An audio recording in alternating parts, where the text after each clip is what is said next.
Welcome back, everybody, to the best music podcast in the galaxy. We're here once again. This is another Rush episode. Can you believe that we're on Rush's 15th album? Am I wrong or right? Can't 15th? believe it. We only have 3 left. Man, let me give you sort of like a reflection question. I remember I was in I was in Guatemala when we did. Wait, Yeah. no, that was a new No. album. Never mind. Yeah. When we first did Rush history, prehistoric Rush. I think I was in Salt Lake City, so I was You in were in Utah. I was in Mormon country. So, and yeah, and then we started there, and ever since, I think technically we would have 15 episodes on Rush, but remember how we had Mrs. Doubtfire, Yeah. who kept creeping in. So Crazy. now we're going up in the podcasting software. We're now using Riverside. Shout out to Riverside. Yeah. Maybe they can offer us some sort of sponsorship or something. But Great. I think Cheech, speaking for us both, I think we're loving Riverside. I think it's pretty awesome. Really do. Yeah. Yeah, and yeah, man. So let me throw it. So I'm Manny. I got Cheech Carrerio right by my side. Cheech, how are you? Doing good, man. Great day away from the temple, of course. Hung out with my beautiful daughter. And played some bass today, getting ready for a good rehearsal coming up with Potter's Field. And it's funny, my daughter started college, and she said, "Hey, Dad, my psychology teacher has long hair, like really long hair, you know?" And I was like, "Oh, you got to ask him. Does he like Carl Jung and Rush?" Dude, honestly, I feel like that's the look of, like, if they love Rush, if they love Carl Jung, and all that cool psychoanalytic stuff, yeah, man, they're probably gonna be looking like long hair. If they don't have the man bun already, long beard. Like, could you imagine a student saying that to a psychology teacher? Like I would be like, if I was a teacher, wow, this kid knows his shit. You know what I mean? Right. You told me it might not even be on the agenda because I'm so psyched because my kid has psychology and philosophy. I said, "Oh, I can help you," but you said they're not even teaching the classics anymore. No, what they do, is it an intro to philosophy class, Chief? Yeah. So it's a little different. The thing that they do in those classes is they might it really depends on the professor, and if the professor's good, he will give you the good stuff. Like he'll focus on like the pre-Socratics if he's really good. But then, like, I'll be honest with you, I know we might get some ass checking hate on this, but dude, I was talking to Jacobo. Philosophy is Aristotle, Plato, and Socrates. You have to start there, and I would say that's a whole semester just on those readings alone. When I remember when I took, I didn't even cut you off. When I took philosophy way back in the day, those were that's all we did. And as you should. Me being a young, 18-year-old was like, oh, that's all the philosophers. I didn't know. Yeah. Well, that's like the bedrock. Like you need that because. So anyway, that's the bedrock. Now, today's philosophy classes, if you were to take one, you'll be shocked because first, it's too rushed. If the professor, sometimes there's adjuncts, so they don't really care as much. If you're not, you would have to go to a good philosophy programs, but they're not teaching the old stuff as they used to. I'm sure if you're a major, you might get it. You have to get it. You got to get the William James and the Freuds and that's psychology, but I mean like it blends in, the Nietzsche's and the Carl Jungs and. Oh yeah, no. If you're taking a philosophy program, yeah, you're definitely gonna have to do a little about. But normally the entrance philosophy classes are a little all over the place. Yeah. And the thing is, they start introducing a little bit of everything, but in my opinion, they focus on the wrong things too. It's another problem. I'm not going to mention certain philosophies and ideologies I don't agree with, and but I think it's a good start. But a lot of people, I feel like because of these courses, they don't like philosophy. Like a lot of them. Yeah. Well, I ever tell you I might have told you my philosophy story in college. I just told Jacobo this. By the way, shout out to Jacobo. he was telling me about his philosophy class, and he apparently he enjoyed it. He Oh said yeah, yeah, the professor is really good, yeah, has an interesting perspective, and um, but again, I think the intro classes give you a little bit of everything, yeah, yeah, and then obviously if you go deep, you'll go with, Greek philosophy. You have the modernists, so these yeah. are your Immanuel Kants, etc. Hegel, Right. postmodern, which existentialist, Oh right? yeah, you So got it. They got all to that, start. and psychologists too, because they're philosophers. Oh yeah, William James. I love him, and of Our course, boy Carl Jung. and he's going to be. Oh, by the way, this is on Counterparts. I don't know if you mentioned it, the Rush album. And Carl Jung is all over this album. And I had sent you a video of a guy I was impressed with who did a little 5-minute thing about because we just did Roll the Bones. That'll be coming out. Um, and he did Roll the Bones, and he talked about chants. He brought that up, and then he did, and then on this album he brought up Carl Jung. I was like, I was like, okay, this That's guy's doing it. impressive. Yeah. No, my philosophy story was so when I was 18 years old. This is so bizarre. Only can happen to me. I would take a bus from White Plains to Dobbs to no from Portchester to White Plains, get off Mm-hmm. in Dobbs Ferry. Ironically, that's where my kid goes, Mercy. So I'm Wait, waiting for Cheech, the bus. you went to Mercy? Yeah, went to Mercy. Yeah, Nice, nice. graduated at Mercy College and Westchester Conservatory of Music. What was the degree in music? Uh, yeah, a bachelor Nice, of science, believe it or not, in music. In impressive. 1988, that's how old I am. New York decided to make music a science. Not retarded. I was like, are you crazy? It's a science. But anyway, um, I got in on the whole music thing on a full scholarship, and then that was like my thing. I kind of screwed up because I took all music classes like nuts. I went nuts. I was like 20 credits in music. Then I had to take the academics at the end, and I was not a great academic student at that time. But anyway, so I was interested in philosophy, took the class. It's a rainy day. I'm waiting at the bus stop, like pouring. There's this gentleman with a, suit and tie and a briefcase and umbrella. Poor guy slips on his ass. His briefcase, papers go flying. I run over to him, sir. Are you okay? You okay? I'm getting his papers and giving it to him. So I help him in to the bus. Make sure he was okay. And then he was, I noticed he was going to Dobbs Ferry. So waiting for my stop. He gets off at Mercy College stop. I get off at Mercy College stop. And I go on my way. Met my friend Anthony, and then we were going to class together. Remember this is like yesterday. Walk into class, you're waiting for the teacher to come in, and you're just like kind of nervous. Who's the guy who's the philosophy teacher? The guy that fell down, and I helped him. And he looked at me and he's like, I can't believe this. And I said, I can't believe it either. That's just my story. I remember, you remember your like little stories in college and stuff. Wait. So this professor taught your philosophy class. Yeah, he was my philosophy teacher. How was he? Apart from him recovering from that fall. He was great. I got an A, and I remember like reading the Republic, and then the Five Dialogues, and just getting my mind blown, but not getting it because I was 18. No, it takes. It's like one of those things that I remember I took a class in world history, and my professor, whoever he was really good, like really good. Like he opened my mind, and it's funny. He focused on some Greek stuff. Like we read. Do you know the historian? I think his name was Thucydides, the Peloponnesian War.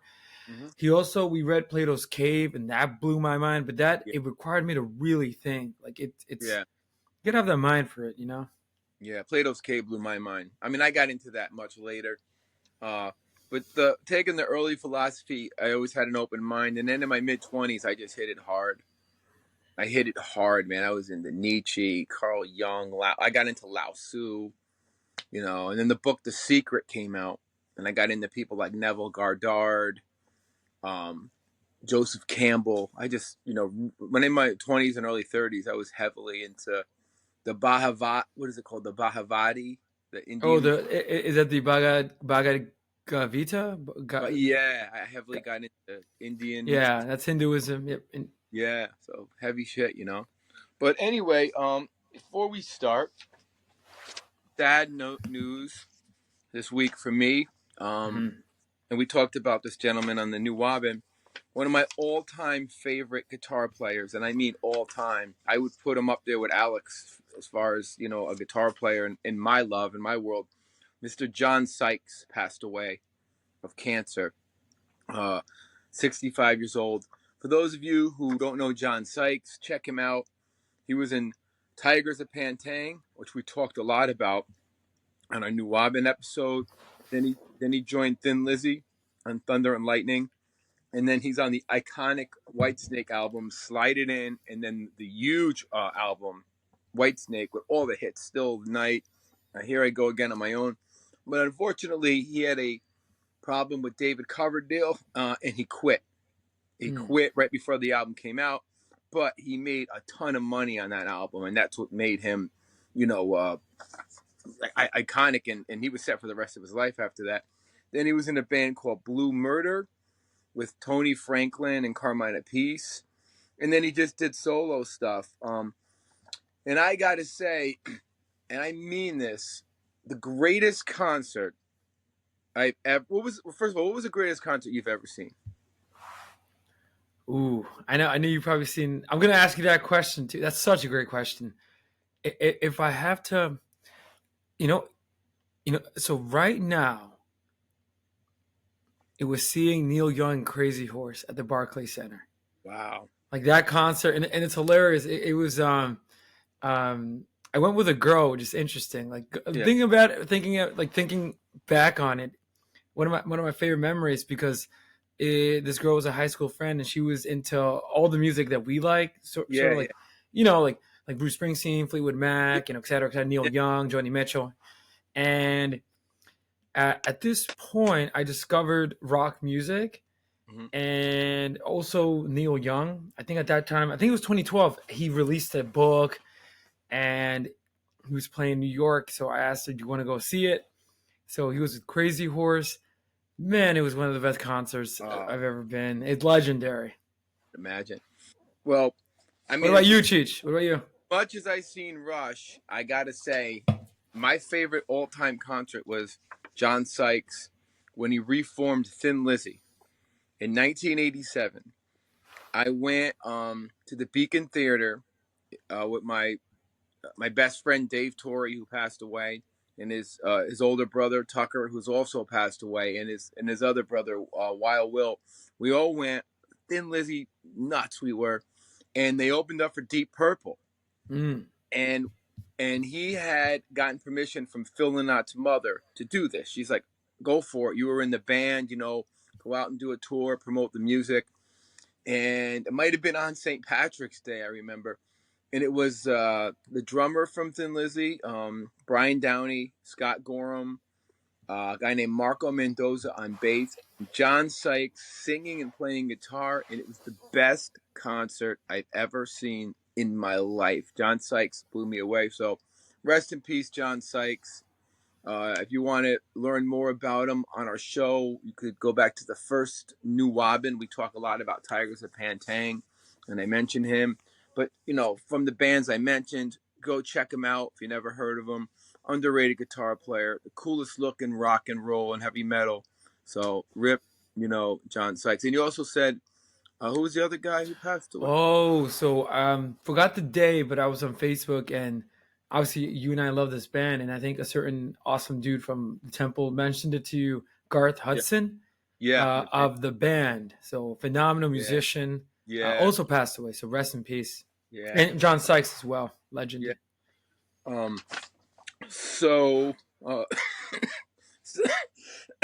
still got the lingering cough. But I'm much better. So we did a couple of shows. We have Hold Your Fire Out, which is doing pretty good. I really like that episode. So check that out. Just think about I was. I'll be honest with you. I think Rush is one of the greatest bands, and I know people Yeah. like I would say Rush is the greatest band in the galaxy. The Beatles are Yeah. the greatest band in England, Yeah. and they have competition. The Yeah. Led Zeppelin as Oh, well, because thanks to you guys, I'm getting a newfound appreciation for Led Zeppelin, and I yeah. realize how amazing they are in terms of what they do. I don't criticize them for I know they've been accused of like ripping off and Yeah. plagiarizing, but I feel like in music that doesn't really. It's just my opinion. I Uh, don't think that's a thing unless you're really obvious about it. yeah. I think there's a difference between actually ripping off and actually doing something, loving a certain genre, Yeah. and And they even but got sued by Spirit for Stairway to mm, Heaven a couple years back. So there's always been that with Zeppelin. mm. But I will say like Hold Your Fire, Power Windows. I realize these albums are amazing, and I was listening. It's funny they have the albums are obviously they're not as good as like Moving Pictures or Farewell to Kings or Hemispheres, Right. but they are still pretty good. And one of the songs I keep returning to, and I hope I did it justice on the episode. So if any of our fans watch the Hold Your Fire episode, and please comment below if I did the album justice because Oh, you uh, you did an amazing job, especially with the philosophy, with all the no pre-Greeks. I was that's it's amazing. I watched it. I was like, "What? My God, man, he is It's the." amazing. I think I even texted you. You're the professor. Oh, such You a know, high compliment. I always aim to be a professor. Like you our are the. our friend Neil Young's and our favorite philosophers. Like Young is my, I always try to be Oh yeah, like Young. But yeah, I'll be honest. Great for our fans out there. Like, don't do what I did and disregard Power Windows, Hold Your Fire. Obviously, again, they're not as legendary as Moving Pictures, yeah. but they still have like insane moments, and Oh, I think musicianship and everything, everything, and everything, and it's songs are there. yeah. Oh, they have songs, and I keep returning to on "Hold Your Fire." The first track, um, Oh, the first oh, track is amazing. Oh, Force.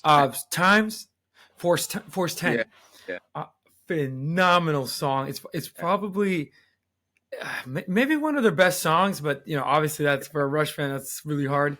And then "Time Stands Still," which I'm quickly amazing. realizing this is probably one of the most beautiful songs ever written of the 80s. And I again, think I say 80s. it's the best song of the '80s. I think. Time Stand I, Still. I, I'll be honest with you. It has Amy Mann.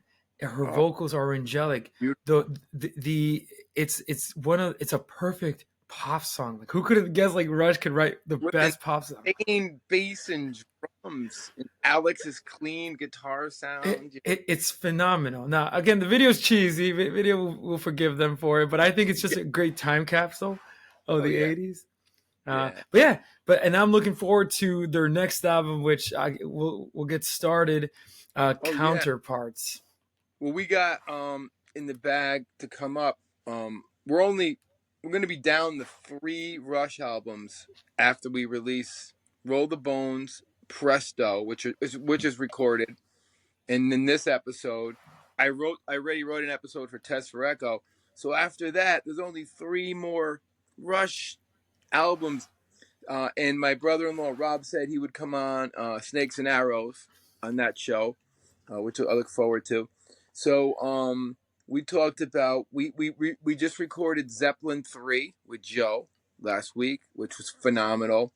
We have a Zeppelin 4, which I just wrote, which, oh my God, I was messaging you like I am mind fucked on analyzing that. Like between the Battle of Evermore and Stairway, I'm like, okay, I don't know. I give up. I'm just gonna. Just as everything background music. I mean, that's Oh gonna my be its own God. animal. Just Yeah. no, dude. Just the legends behind the recording and "Stairway to Heaven," which is in Oh, rock and roll, it's one of the most legendary oh yeah. esoteric songs. It's hard to analyze. And I Um, look. Well, Plant said he doesn't even remember what it's about. You know what I mean? Like, no, and it's funny. Plant obviously he wrote the song, so he can think what he wants on it. He doesn't even he doesn't respect it, which like, I came up with a theory about the song. I know I know this is a Rush episode, but really quick, I looked at your religious themes and I see it. Yeah, I lean on the religious. Yeah. I think it's about materialism. No, exactly. And without going, I guess don't go in details because we'll save for the No, episode. yeah, But that's exactly it. yeah, Materialism and sort of focusing too much of this world, and then and because a materialist is trying to buy their way to heaven. So yeah. that's a song. Now, I don't know what planet was on, or like I don't know what he Yeah. was exactly Well, they thinking, were but really into the earth at that point. Because if you look at the album cover, there's a whole concept about like. oh yeah, and the album cover. Wait, is there because you did obviously I know my stuff, but you did sort of like Cheech is awesome because he writes the scripts and he gets the notes ready. And usually I will like chip in with like my commentary, and then Joe obviously with his expertise in being a huge Zeppelin fan. But that album cover, every time I listen to now, obviously there is a concept to the album, but it's not like on prog rock the whole album is conceptual. Yeah. But there is a concept, and there are songs, for example, "Going to California," or "Stairway to Heaven," and the album cover. There's a desire to escape to simpler times. Am I wrong? Right? Pretty much, it's about respecting the earth, going back to the earth, and that kind of thing. I got to say, I enjoyed and you're gonna have to really correct me or ass check me on this on Battle of Evermore, because I went back into my Tolkien and I had to research, Smog and oh yeah, Boggins and all these. You know what's funny? I'm guilty. I'm gonna read the books. Like they're on my to-do list. Like I'm gonna binge read. Like right now I'm reading like 5 nonfiction books. But it's funny. Like I'm a huge fan of Tolkien through Peter Jackson's movies. So I know that Smog, Gollum. I got into Tolkien from the cartoons as a kid, and then I read all the books.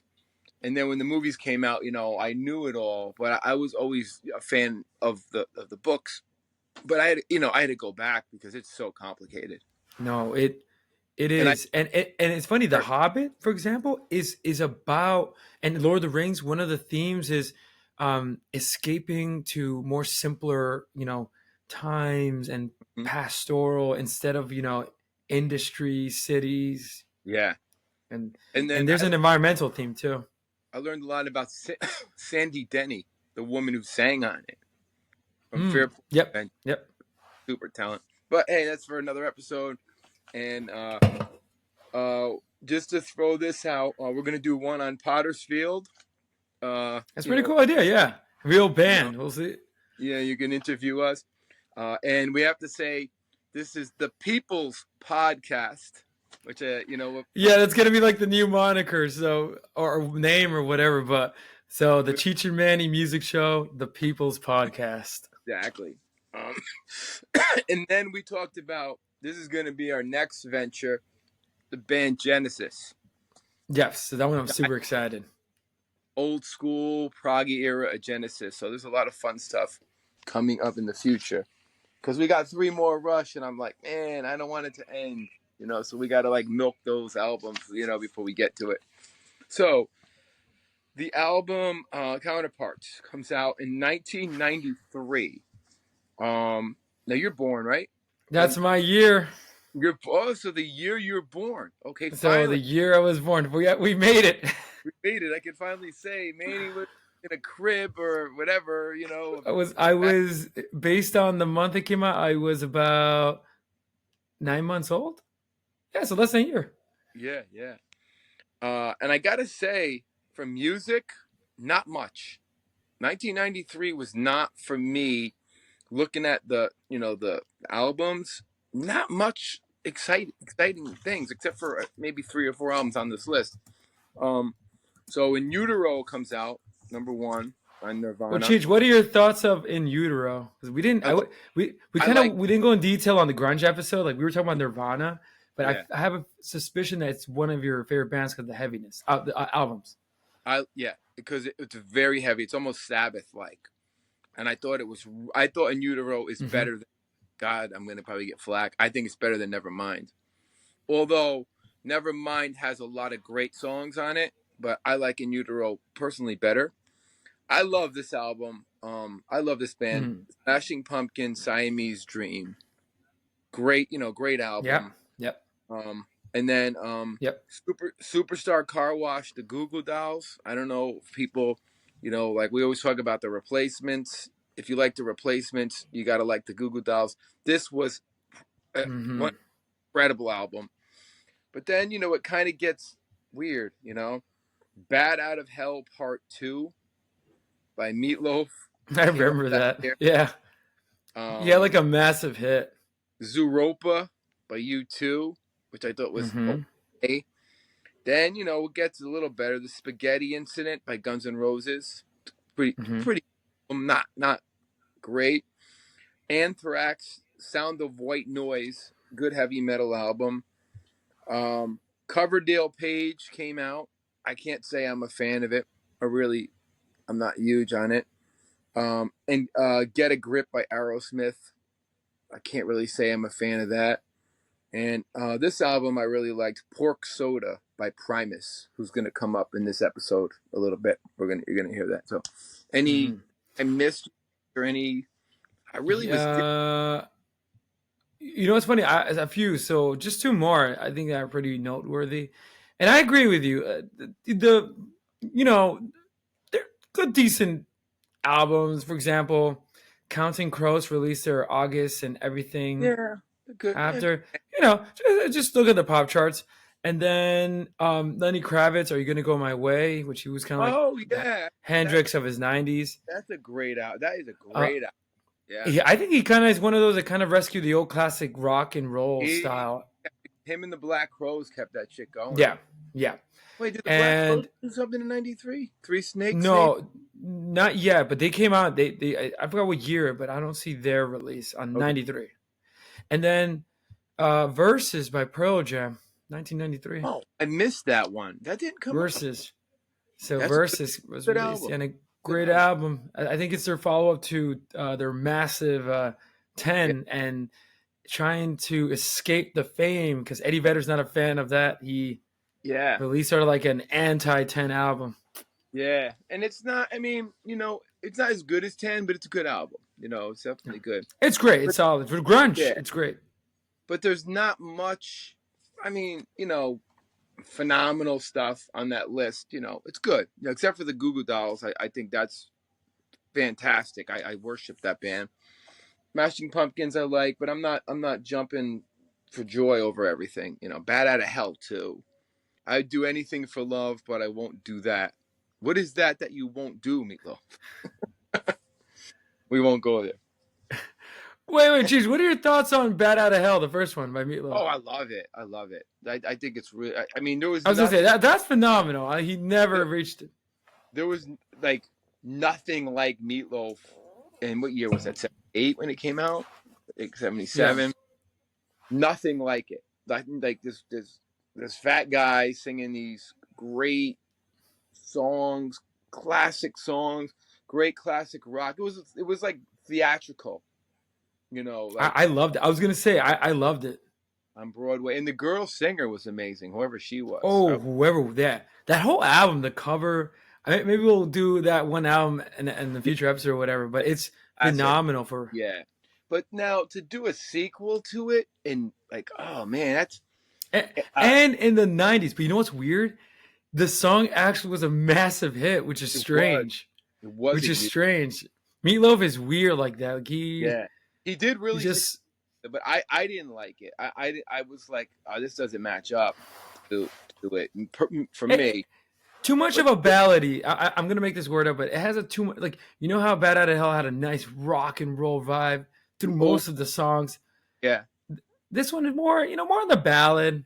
It kind of had that weird. Remember the '90s ballad, like Richard Marx? Oh yeah. Like they had that vibe a little bit. Yeah. So it's okay. It's okay. Yeah, it's not a bad song. He sounds great on it, and I think he lost his voice too. Oh, the story was I think he didn't do anything for a decade because he had injured his vocal cords or something. And it had to take time to heal, or he had to have surgery, and that's why it took all those years to do that sequel. You can ask check it, but I think I'm pretty sure on that. Well, it would make sense because when he released that was 78. So, dude, like about 15, wait, 15? Yeah, 15 years passed. It's a He long time. blew his vocal cords out from touring so much on that. He might have did an album after that, or maybe more. He might probably. I think he did maybe 2 or He 3 probably albums. did. But I no, think Bad Out of Hell is the greatest. If anyone out there listen to Bad Out of oh, Hell by Meatloaf. bars in my life, and that's always on. You know, and every Yeah. bar always That's get a great song to put on, like, if there's a jukebox. Like, just, always. like Yeah, a Bad Out of Hell. yeah. So we'll jump right into Counterparts. Wait, Cheech, can't, dude, just on first listen of Counterparts, oh my goodness, I have the feeling that Rush are back They are from the back.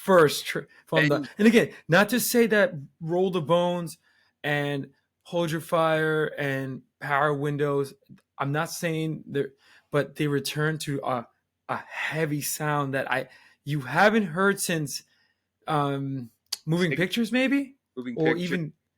Yeah. And I'm going to tell you, I'm going to get to why. There's a person behind that. There's a reason why that happened. Rush wanted to change, but somebody made it happen. And I'll get to that. Animate just comes out. Oh my God. Phenomenal. Yo, dude, can we? Yeah, dude, Animate. Oh my Okay, God. start with the music. By the way, and this song is, and again, I'm listening. I put it on, and again, from you've listened to the album, you probably bought it in the '90s. Yeah. I would say I'm your not Rush. I've only listened up to like Grace Under Pressure. It's really cool how I'm deep diving into their later stuff. I put this on, and what do you hear first in that song musically? The drums, and then that dude, bass. the drums, Purge's drumming. I don't know what. I know. It sounds like steroids. Like he just steroided his drum set. The minute I heard it, I learned it in my head. The bass line. You know, and I would always sound check with that song. That was like my sound check song in 1993.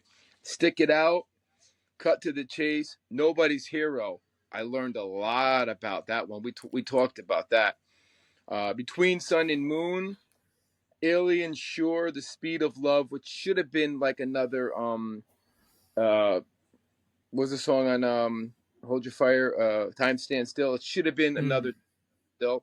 Double Agent, Leave That Thing Alone. They returned to another instrumental, you know, which is phenomenal. Cold Fire and Everyday Glory.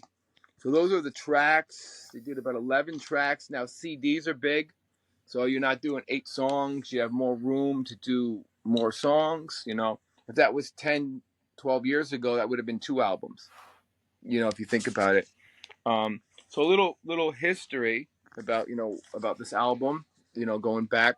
So Counterparts came out in 1993, recorded at La Studio on Anthem Records. Interesting, they kind of did a weird thing with the producer. They got Peter Collins back. Now, Peter Collins was on Power Windows and Hold Your Fire and gave him that 80s production that a lot of people didn't. Rupert Hines brought back Roll the Bones and Presto. He kind of brought back a little bit of the heavier stuff. So they kind of chose Peter Collins, but it's now the 90s. So, you know, sounds are different than the 80s. We can't really explain why. I would love to talk to a sound engineer and say, just tell me why the 90s sounds so different from the 80s subtly. Not huge, but there is a subtle difference. Maybe it's less reverb. I've been trying to figure it out. Rick Beato should do something on that because there is such a subtle difference, you know. So when this album was huge, it got really successful. Number 2 in the U.S., number 6 in Canada. Stick It Out went to number 1 on the Billboard charts for 4 weeks. So Rush is back, you know. Basics. They got their grungy sound. You know, it's funny when you say it was number 1 on, I see on the Billboard album rock tracks. Yeah. I think, again, I'm not I mean, I'm not even going to ask check it, but I would suspect that grunge has something to do with that because Yep. I'll be honest with you, that first song sounds like Pearl. Do you remember the first track of Pearl Jam's album? It Animal. starts with heavy. No, 10. Yeah. I forgot the name. So the first track, like Animate, starts with a thunderous drum. So I make sense. Rush It, played their cards right well, it's and did the funny. research. It's funny you said Pearl Jam. So the singles were "Stick It Out," "Nobody's Hero." "Leave That Thing Alone" was nominated for a Best Grammy Instrumental, and they didn't win, but you know, um, so they took a break after "Roll the Bone," and when they came back, they decided they wanted a more organic approach because they were influenced by two bands, Pearl Jam and Primus. Mm. Primus. Which now, Cheech, yeah. So for our fans and any listeners, who's Primus? What are they? Who are they?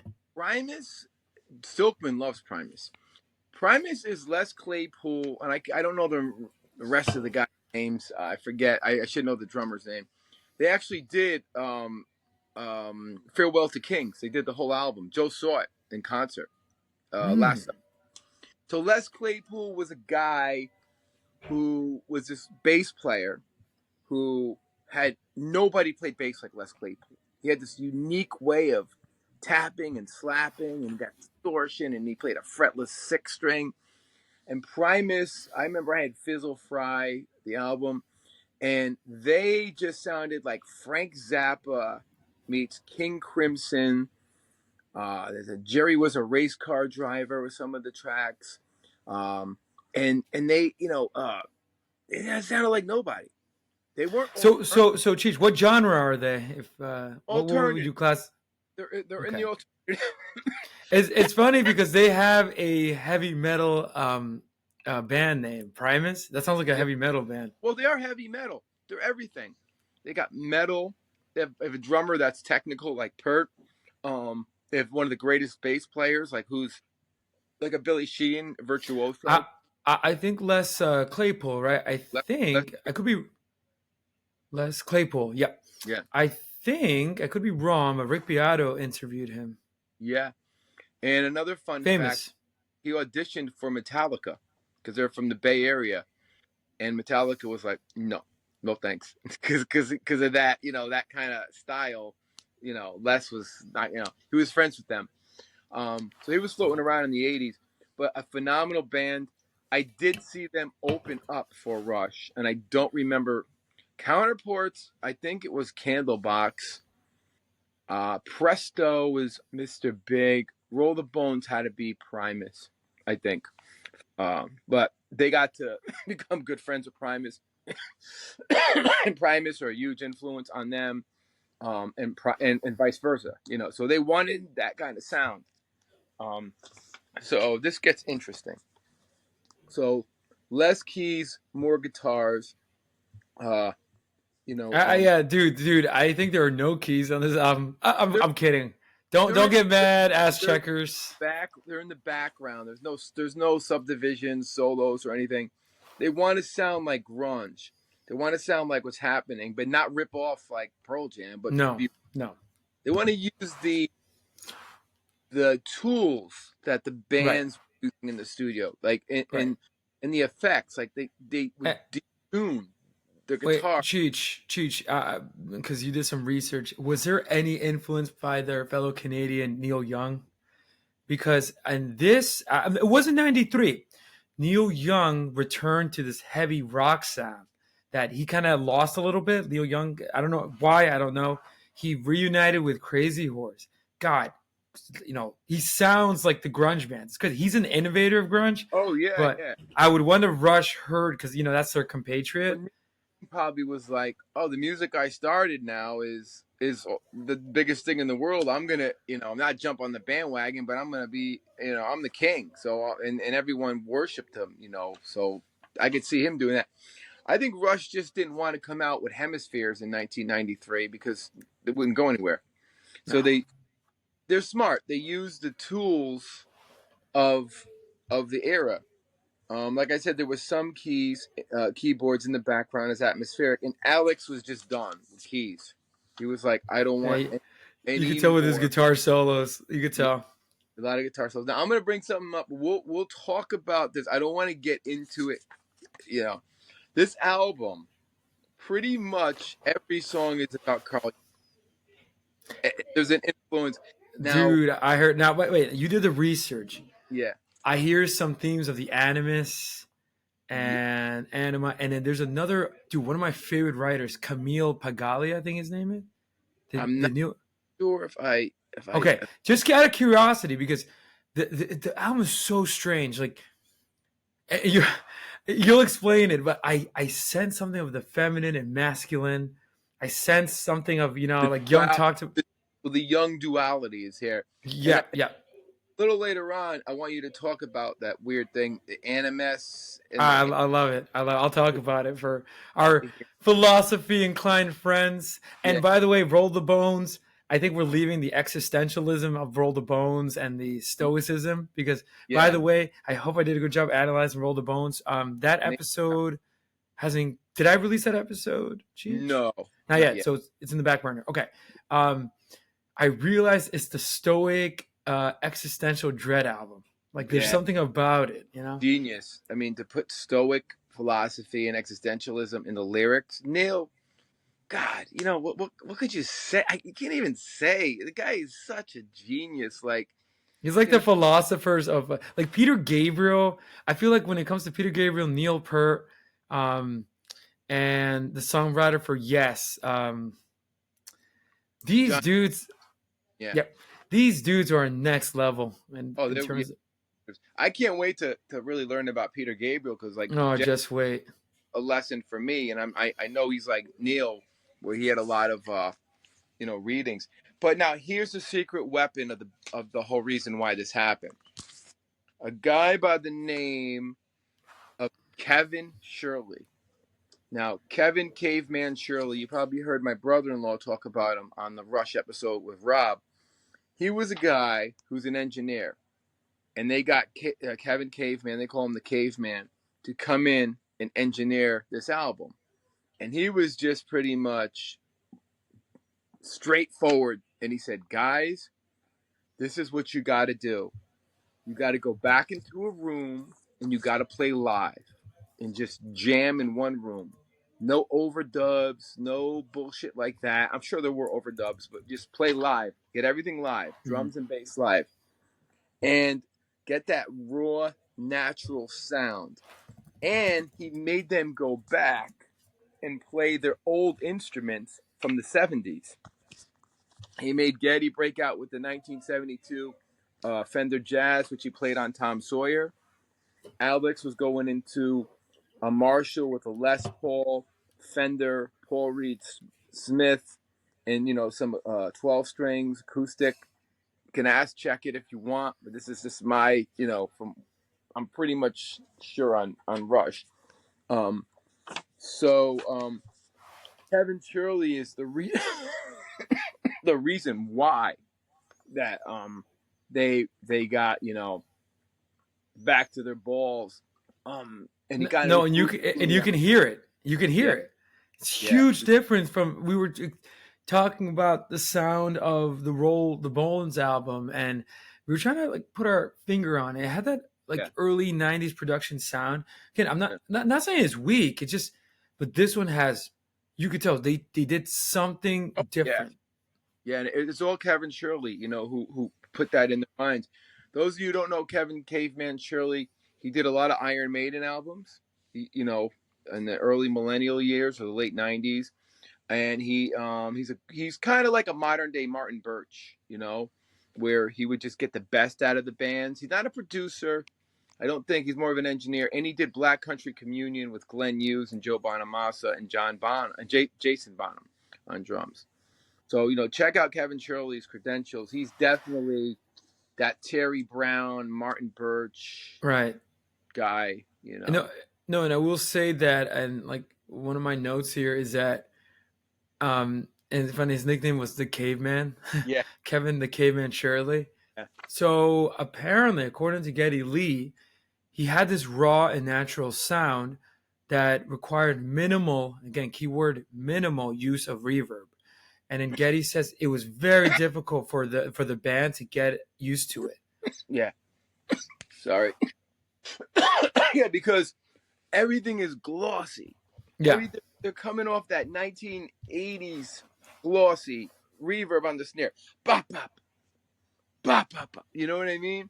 So, Rupert Hines, and Peter Collins were really giving them that. And I think Peter Collins basically was like, Kevin Shirley, you run the ship now, So if they had another producer, I think Mr. Black is trying to get in there. So Mr. Black writes the shows, so Kevin Shirley's the one that really, really, I think he made the success of them getting that sound, So to jump right in, Animate, as you said, incredible song. I'll talk about the music, but I'm gonna talk about the lyrics first. Creativity. Oh wait, I'm sorry, I left something out. I left something out about Jung.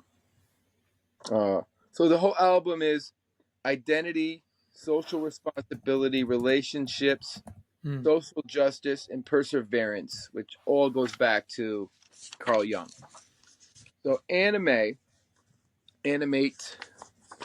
not anime, that's a horror movie, but a doll. Sorry. It's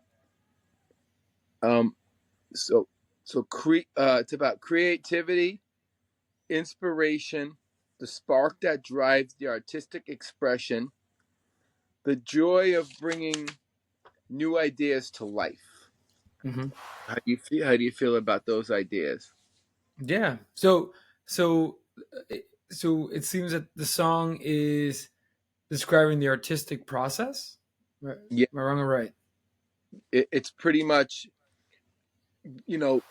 starting to write songs, that creativity, that inspiration behind it, the spark when you start jamming on something that drives it, Mm-hmm. and then the artistic expression, and then the joy of bringing in new ideas. Geddy Lee might have a new rhythm he's playing around with, and that's basically the concept to the lyrics. Creating something, bringing something to life. How do you feel about that? Yeah, no, I think 100%. And just to, look at some of the lyrics, it's funny because they, first of all, the music is so driving. It's crazy. And the lyrics are pretty strong. I mean, Getty starts singing polarize me, sensitize me, Yep. criticize me, civilize me, compensate me, animate me. So Oh I yeah. see that. I see it. And a good lyric is spirit in my psyche, double in my role, alter my image, struggle for control. And I think that's what you're talking about, the artistic process of Yeah. trying to bring the invisible, right? That's art. Trying Yeah. to make stuff from the invisible world or soul, and Oh yeah. you know, How just getting it out of you, like it's something that's it's a in you. spirit, dude. It's a spirit, and I think Yeah. they say that in the song. Yeah, spirit in my psyche. And sometimes you need other people to get it out of you. Mm-hmm. Sometimes you can't. I think that's key for good art. I think that's why rock music is so amazing. Oh yeah. And Rush had three guys that got the best out of each other. Music, great opening drum. That was phenomenal. Like the way it starts off, he's just hitting that ride cymbal. The ride cymbal as he's playing. Bass kicks it off as the opening riff. Complex time signatures, catchy chorus, amazing driving rhythm, mix of prog rock and metal, and amazing guitars. And I think that sums up the song. Dude, it sounds like a grunge song. It sounds like a song that would be on a Pearl Jam album.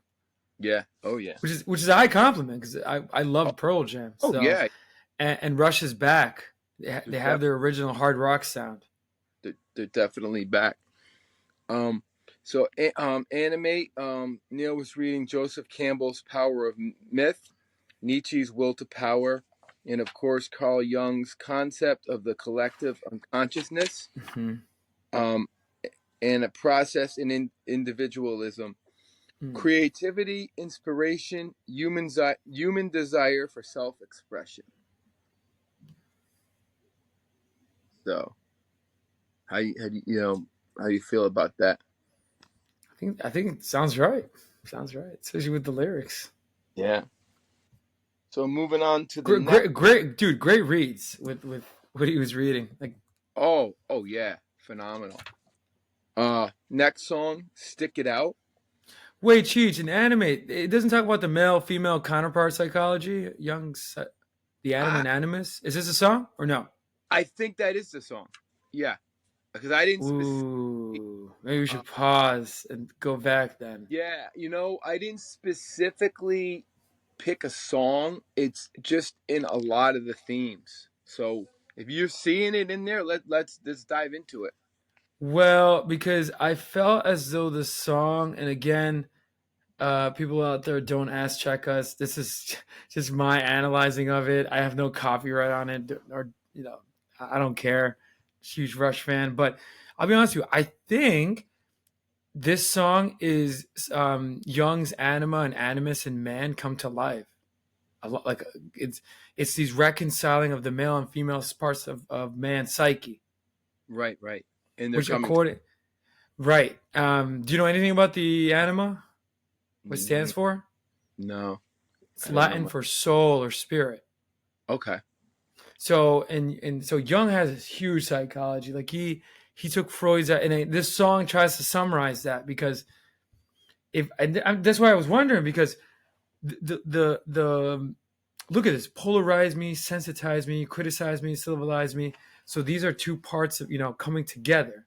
So right. And then hence the album cover, which has that, if I remember correctly, like some sort of screw and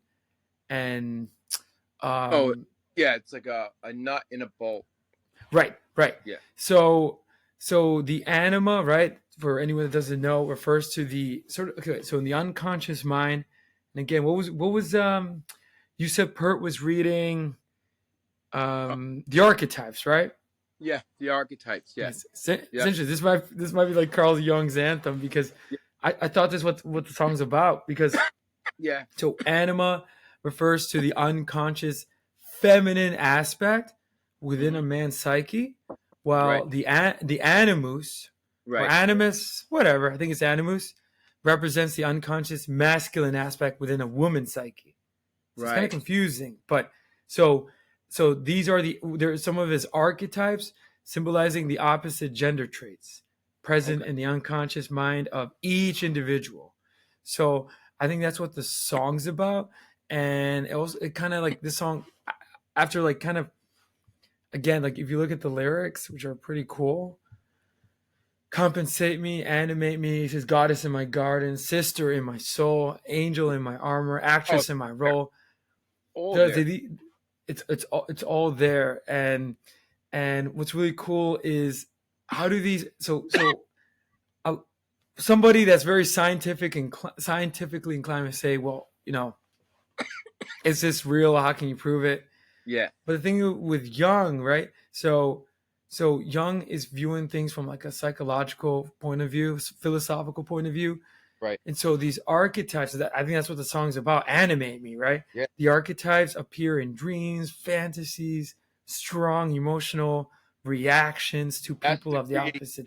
That's the creativity. Exactly. And that reflects qualities like intuition, creativity, as you just said. And get this, assertiveness, depending on the individual, which if you look at the song, pretty assertive. And the way Getty sings, he's like, polarize me. Like he's, so it's a good song, really, dude. Desire for self-expression. There's some desire. So you say it's self-expression. Yeah. I see it. Yeah. Yeah. Definitely. Yeah. And no, for sure. And then the animus and again, like, so just the anima is the feminine aspect within a man's psyche. So according to Jung, you have sort of like an archetype of the mind, right? Not don't confuse it with the archetypes, but you have an architecture of mind. And Right, so he right. thought that, and I believe that, because from a religious point of view, right? If you think about it, God created man, right? Yeah, And out of man, which he created in his image, out of man he created woman. So that would exactly. actually make sense. The And so just duality. go exactly, just going and then just look at the song: mistress of the dark unconscious, mermaid of the lunar sea, daughter of the great enchantress. That sounds very dreamlike, right? Yeah, yeah. Sister to the boy inside of me. So you got to understand Jung to understand these lyrics. Wow, that the sister of the boy inside of me. Yeah. That's incredible, and how you nailed it, how you got it. No, That's I was just wondering. Wait, this is the song, Cheech? because I know it. I when I looked it up, it didn't specifically give me a song. It said it's in, and it might you might hear this in other lyrics. So I don't know about that much of this concept, so that's why I didn't really like point it out. So I'm glad that you did. So you may hear it in other lyrics. Oh, and one more thing, the title. Think about it. Now look at this, Anima. And by the way, again, ass checkers, it's either Animus or Animus. I mean, I don't but think this. so Anima and Animus, animate. Look, it's a pun. Yeah, Cheech, totally. animate, Yeah, anima, animus. It's a pun. So the it's song is young. it's totally young. It's totally young, and you nailed it, man. You picked everything out. But there might be other like concepts of that in the lyrics. I don't know. Mm-hmm. Amazing, Manny. That's what I love about Rush. Like we'll say, I'll say the philosopher, you'll pick it out. It's unbelievable. You're so It's talented the with that. oh, thank you, Cheech. And honestly, amazing. This is Young's Oh, Anima Animus anthem. I mean, I wonder what Carl Jung would think about this if he was alive. Like Yeah, right. If he was alive, he's three I mean, he hippie. would probably, if I had to take a guess, be like, what? Canadians? Like, what? Yeah, because I know Anne Rand wanted nothing to do with them because she was alive. No, They no, wanted, yeah, she's interesting. like, yeah, she was like, no, no, thank you. So stick it out. The next track, perseverance, staying committed to your goal, determination, pushing through difficult times, um, and stick it out. Once again, Nietzsche, will to power, the collective unconscious. And now I don't understand. I'm gonna butcher this, but you've heard of Henry Miller, right? Henry Miller? Yeah. Have you ever heard of him? I don't There's remember. Colossus in the Marausis. Hmm.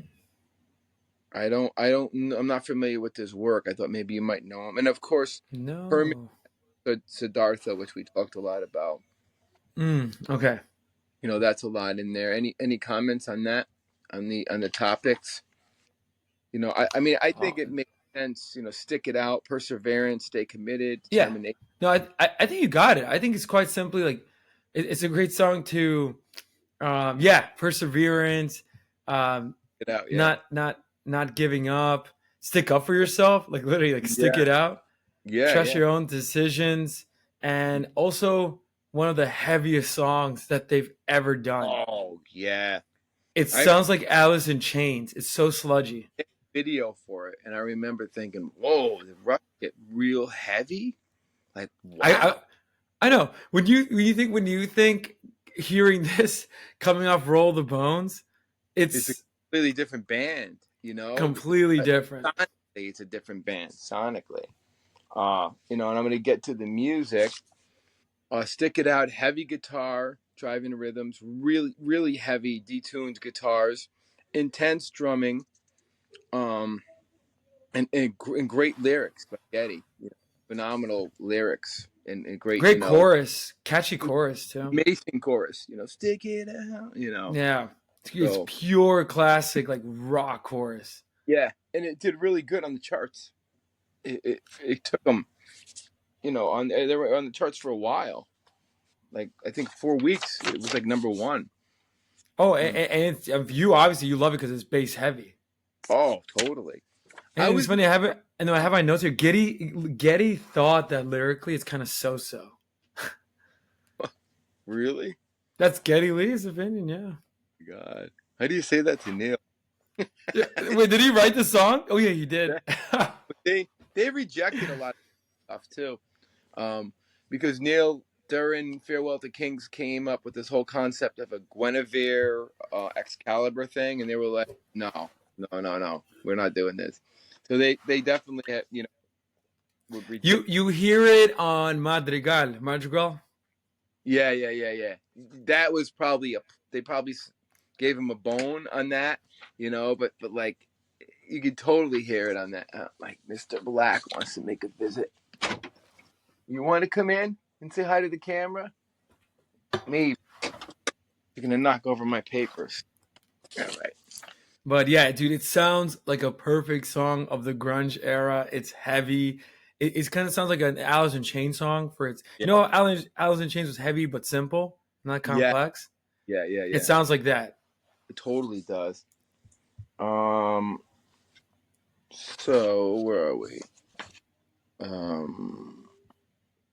So already, dude, these first two tracks, Oh God. dude, what? And I'll be honest with you, the album is amazing. You're right. Every one of these songs could have been like some sort of hit single. Yeah. And this is just my opinion. These two tracks are so amazing that I feel as though the rest of the album doesn't match up to them. I don't know if you would agree with that. Like every song's good. Every song's good. Don't get me wrong. But Anime and Stick It Out, dude, these songs have something that the rest of the album can't catch up. Then the ballad, Nobody's Hero, kind of makes, is like the duality of because I really like Nobody's Hero. But yeah, I agree with you to a point on that. Definitely. So any more on Stick It Out? I mean, there's not much. No. Phenomenal song. So why was it like literally Stick It Out? The best song of the 90s rush, I would say. Oh, I would, yeah. No. It can get anybody to listen to Rush because it's just a great song, catchy chorus. Yeah. I mean, heavy metal fans, heavy riff. It went into every genre, grunge, metal, classic rock. Yeah. They were doing what Pearl Jam was. I see the Pearl Jam influence. Yeah. Oh, definitely. Do you know what bass Getty was playing? And again, for our ass checkers out there, it was a 1972 jazz precision bass. And it was by request by Caveman Kevin Shirley. Said you got to go back Tom Sawyer, Limelight, because Getty used a Rick and he used jazz bass, Fender Jazz. Did I say precision? What's wrong with me? You were gonna get ass checked, man. Yeah, a Fender Jazz bass. Okay. Cheech, what happened to his Rick? He retired the Rick after Signals. He just said. Any reason? Why? That'd be a good Geddy Lee question. You see, dude, he's one of those that made that bass iconic. Because the Rick probably wouldn't have made it in the modern sound of the 80s. I don't even think Chris Squire was using a Rick on like the Yes albums in the 80s. Because a Rick is a rock bass or a heavy metal bass. And I don't think it would sound well overproduced, like on like Roll the Bones or Power Windows. So we got modern equipment like the Stein, the Wow bass. But a Fender Jazz or a Fender Precision never goes out of date. It's one of those things that you can play it on any album. And actually, what I love about grunge, and I brought this up on the episode, is the bass tones, because all those guys were playing Fender Precision basses. My bass, like it's cheesy. Wait. Was Chris Novoselic Nirvana playing? I think he was, right? I don't think he played a Precision, but the band's not so much grunge, but like I'm gonna just say like the Goo Goo Dolls. This guy Robbie Tak. And you're not talking about Iris, right? No, I'm talking about Hold Me Up and Superstar Car Wash.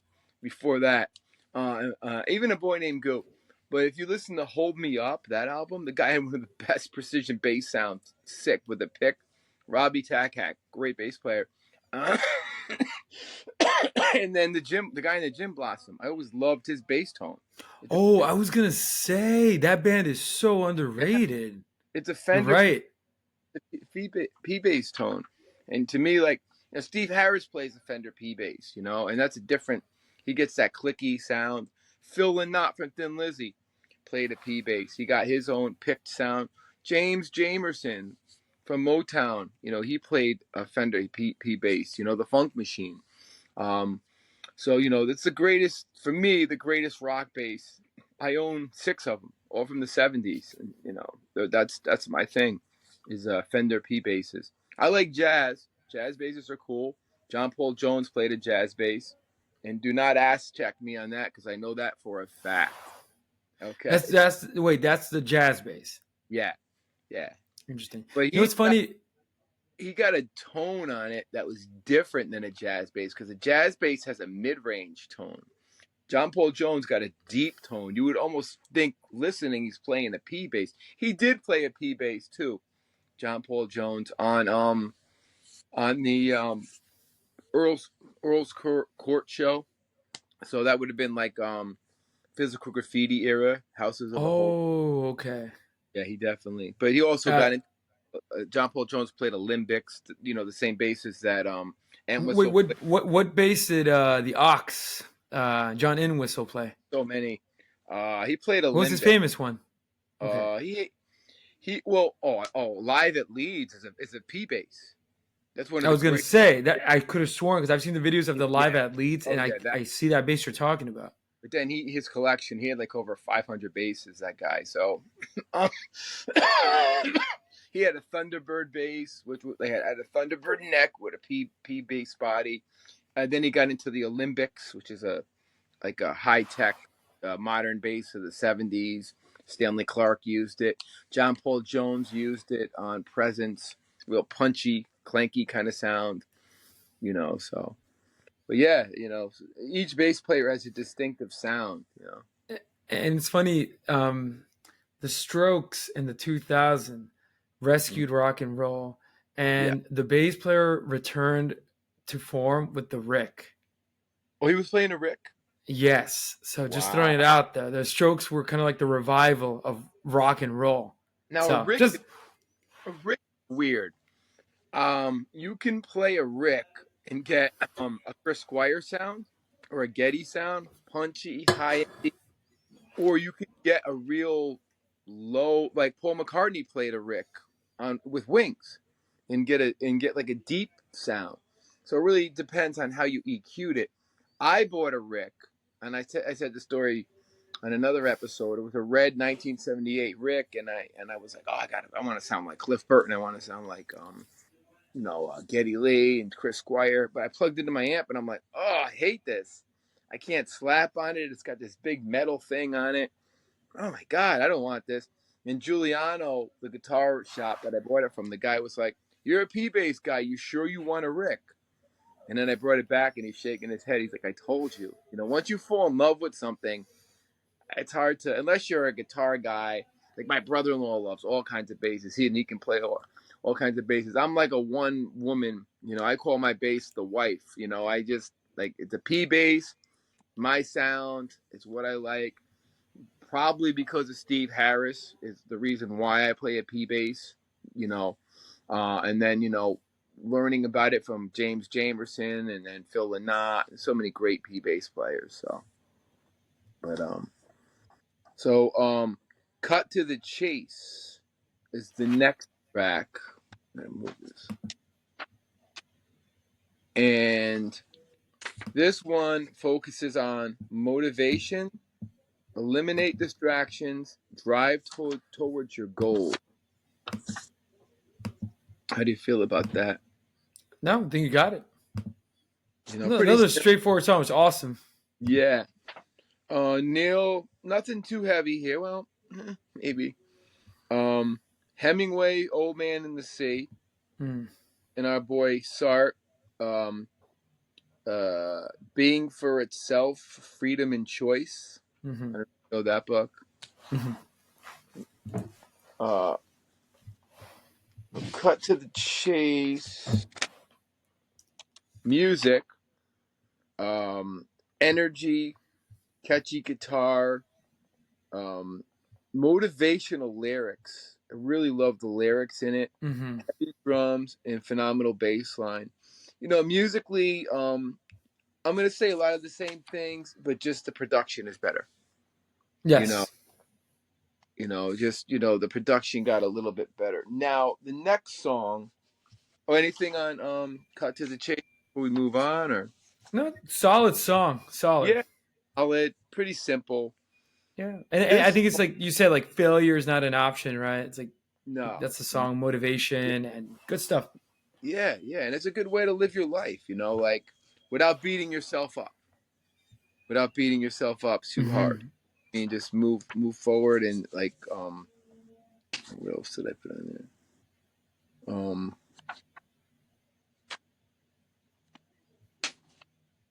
Good solid rock track. Yeah, you drive toward your goals. Don't give up on your goals. Don't let the temple destroy your dreams. Oh, for sure. And then just like a little line I love here. It's the motor of the Western world, spinning off to every extreme, pure as a lover's desire, evil as a murderer's dream, can't stop moving. And I think if I had to take a guess, he's talking about what you say that right motivation. Yeah, yeah, just moving forward. Don't give up on your dreams. And a lot of people do. A lot of people they just And dude, they he has a response for you. You may be right. It's all a waste of time. I guess that's the chance I'm prepared to take. So for all yeah. my Middletown dreams out there, man, cut to the chase. If you're a Middletown Dreams type of, go out there, still young. You can make it. You can. Dude, you're describing the song because that's literally look what he says. He says here he had a part about that. Um, he says here, oh, young enough not to care too much about the way things used to be. I'm young enough to remember the future. The past has no claim on me. So Middletown Dreams, past has no claim on you. I Go. know. Go pursue it. Pursue it. Don't let your circumstances now hold you back. Uh, Uh, by the the way, the next, temple is just a destroyer of dreams. I know, if you let it, you know, if you let it. But I always say, like, we're lucky because we have our dreams that are happening. That's You know? that's the thing, yeah. And a lot of people will be like, "Why are you still there?" And I tell Yeah, them, "Well, again, I'm not, And by the way, FYI, we're not part of a cult or some. Uh, the yeah, temple is a code name for it's our Rush dictionary or yeah, language. yeah, I know somebody said they thought that we were in some cult or some. What was yeah, that Seventh Gate or something? Remember Seventh yeah, Gate? yeah. We're gonna kill ourselves with Nikes on. Yeah, Yo, Jesus cut Christ. to the chase. Yeah, that was fucking horrible. That cult. Oh, It that's is like creepy. it is a cult to a point. The temple for some Dude, people. dude, it is that's the thing. Like, when I'm there, and me, I love it because I'm not a psychologist, but I love psych. Dude, Yeah. these people are brainwashed. We have certain fellow Yeah. temple workers that we see it, they're brainwashed. Oh yeah, yeah, definitely. It's um, I just go in and I know that I have my podcast, my band. I don't go home and think about you know what I did Oh, today.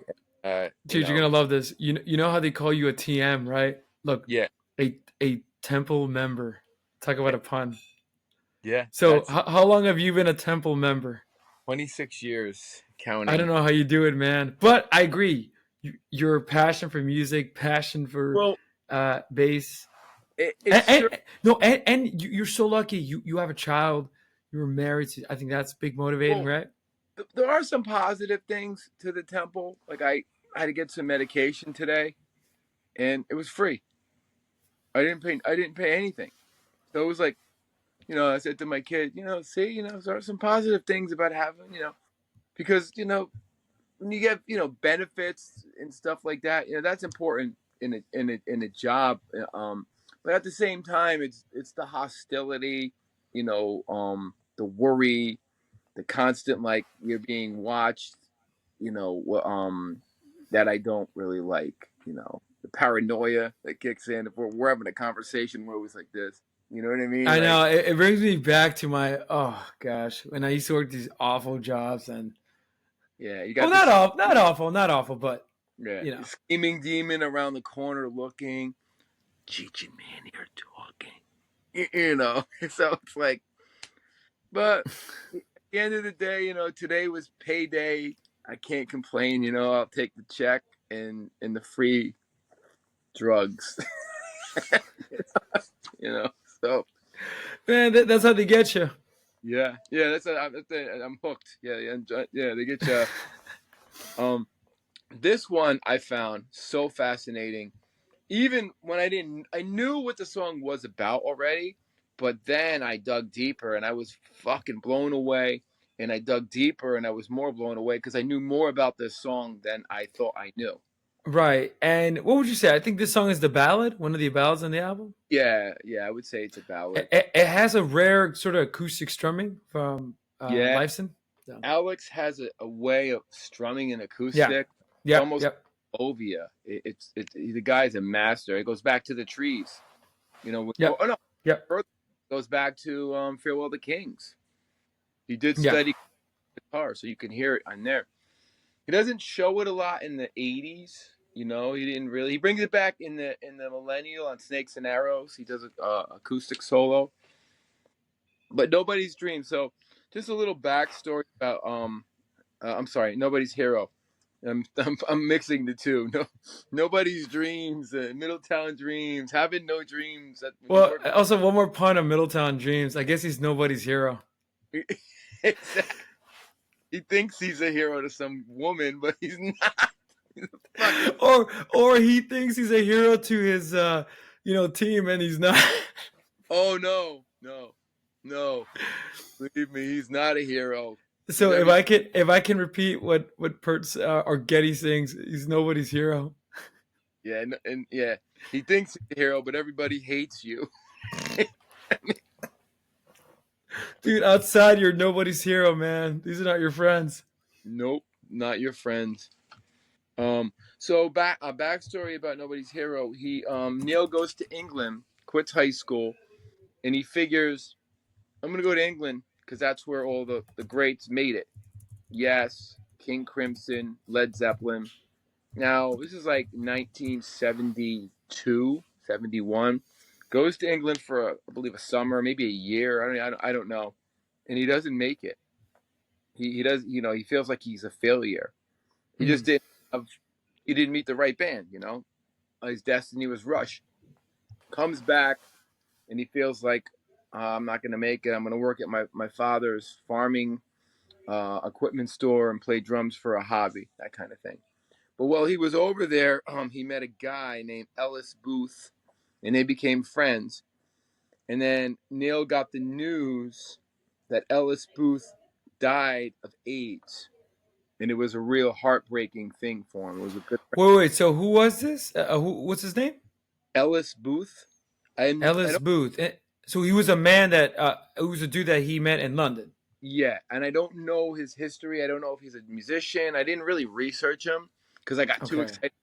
And he's the so-called quote unquote gay man, right? In the song, is that him? Yeah. And he passed away of AIDS, and Neil, took it really bad. It was his friend, and that's all I knew about the song. It was about AIDS. A gay man passed away. Really sad. But the second verse, man, this took me on a journey, and I think I texted this to you. So the second verse is about a girl who was murdered in Toronto. Oh, I remember you saying this. Yeah. Okay. So why did he include it with this song with the gay man? Was it? I guess it's. I guess you'll explain it, but okay. Yeah. I mean, Nobody's Hero. I mean, I didn't really break that down, but I don't know. We're gonna have to think about that one. It's an odd title, for these people are heroes because they died. I don't know, maybe it's a pun on something. That I didn't really break that part down. I got so excited about the history of the song, you know. Um, so there's a girl in Neil's hometown who's murdered. Going to find out she was the daughter of a family friend. So now, this is around the same time. He's got two people Mm. that he knows that dies. The girl got murdered. She's like in high school, like really young. And her name is Christine French. Now, when I researched it, they said it could have been, she could have been murdered, or she could have just died. But once I did my research on this guy, Paul Kenneth Bernardo, the Hmm. Scarborough rapist and schoolgirl killer from 1987 to 1990, a And girl, that's the scary part. Yeah. the girl's name is Christine French. So I did my ass checking and I matched it up to the girl that Neil knew. Now, if you're a serial killer person, like, we're into the history of serial killers, me and Manny. I did know about the Scarborough killer. I seen a documentary on him many years ago. Didn't think much about it. I just thought he was a run of the mill, just sicko. But this makes it more interesting. And if you want to Wikipedia him, Paul Kenneth Bernardo, he was a sick motherfucker. I mean, I put him up there with Ramirez and, Son of Sam. I think his girlfriend was involved with the murders too. Oh, I just like notes here. Yeah, dude, his wife or whatever. Oh, that's Yeah, weird. yeah, Or and they would. girlfriend. You're right, dude. They were called the Ken and Barbie killers. That's it. That's what it was. The Ken and Barbie killers, and they killed schoolgirls, young girls in high school and stuff. That's And so sad. Christina, Christine, So Christine Kristen French was one of the victims and was the daughter of a friend of Neil's friend. Nails. Yeah, yeah, So and she would be the nobody's hero. yeah. But I don't understand where nobody's hero comes in to this. The title. It's so sad. She was 15 years old, Yeah, she was young, so she and was that. probably in eighth grade. Yeah, that's Or that's the thing that he was about. Killing really young girls, and his girlfriend, wife was involved. dude, and look how sad this is. Apparently, she was. I mean, I shouldn't say it out loud, but that's pretty sad. Yeah. So she's the verse here where he says, I didn't know the girl, but I knew her family. Yeah. All their lives were shattered in a nightmare of brutality. Then try to carry on, try to bear the agony, try to hold some faith in the goodness of humanity. So okay, so that's interesting. He just put it in there in that one Yeah. verse. Second verse, and he didn't mention names, and he didn't mention the Skyborough murderer, Ken and Barbie. No. Doing my ass checking on that, I think I'm pretty. I nailed it. Because when I looked up Kristen French, it said that's who the song was about. Then I looked up, Paul Bernardo, and that's the number one girl that got killed. And she was missing too for a while, I believe. Because now So that song has like some haunting quality, and those killers are sick. Talk about yeah, like I never heard of these. Well, this dude, what's his name? Um, Paul Bernardo, Scarborough murderer, must be a section in Canada. I did see a documentary on serial killers. They have them on Netflix. They're really interesting, and they'll have weird, guys you never heard of. And I remember that title, and I remember the Ken and Barbie thing, but right. I didn't think. I thought it was sick, but I was like, okay, all right. It's not up there with Ramirez or the Son Or, of or Sam. was it Gacy? Or But he is really sick. he's And sicko. Yeah, he's a but the sicko. sad thing is, I don't know why Canada does these things. They released him, he was out of prison in 2005. Oh, Canada. According to my ass checking, he was out of prison 2005. So still alive out there, probably killing now. You know. So, and any thoughts on that? I thought that was just a good history No, lesson. no, yeah, it's interesting. Dark. It's pretty, Very dark, especially with the first, the gay dude and the AIDS, and yeah. And then the second verse, gets into serial killers. I really was fascinated by this song. I never would have thought it was about a serial killer if I didn't do my research on it. Music, amazing storytelling by Getty. It's a catchy song. It was a single, driving rhythm, great guitar. I would say it's my third favorite song on the album. Stick It Out and Animate. Just a really good song. Now, going into this, and just by saying the title, I think it's a giveaway what philosopher is gonna come up. Between Sun and Moon, you know, who do you think the philosopher is before we even? Young. Yeah, right away. He's everywhere. He's everywhere in this album. Balance and harmony, symbols, and the sun and moon in opposites. And here comes Mr. Black, who wants to make an appearance. All right. He's a writer for our shows.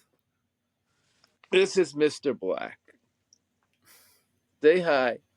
He writes everything. All right, he's getting antsy. All right, get out. You can come in later. It's just gonna mess up all the papers, and there goes the show. Mr. Black got on camera. I don't write the shows. He writes the shows. It's a Twilight Zone episode. Okay, so between sun and moon, balance and harmony, symbols of the sun and moon in opposites. In harmony, life cycles, contradiction, unity. So, any comments on that? No, I mean, dude, I'm not gonna get too much detail, but dude, yeah, Young, and obviously Young was influenced by Eastern philosophy and spirituality, so Tao, right? So Yeah, Taoism. the collective works of Carl Jung and Yeah. Nietzsche, Beyond Good and Evil, comes up.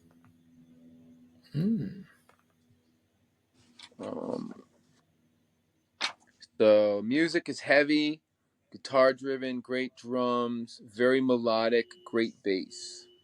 So yeah, Young. I think Duality is all over this album. Oh yeah, From it's the theme. it's like a concept using Carl Jung, Yeah. as his whole thing. This is a good song, and there's a lot of good influence on this. I thought Alien Show was the most interesting song. It's not. Yeah, It's not my favorite, but it is definitely interesting. the concept is amazing. The concept is really good. So identity, tension, individuality versus conformity, isolation, disconnection, longing for belonging, using a distant shore as a metaphor, searching for one's place in the world. How do you feel about that? Yeah, I like it. I like what you said. It's Yeah, the short part too. musically, it's intricate parts, soaring vocals, atmospheric guitars. I forgot to mention that Alex is bringing that back. Amazing drum. Now this guy, I'm starting to get into this guy a lot. Hermann Hesse.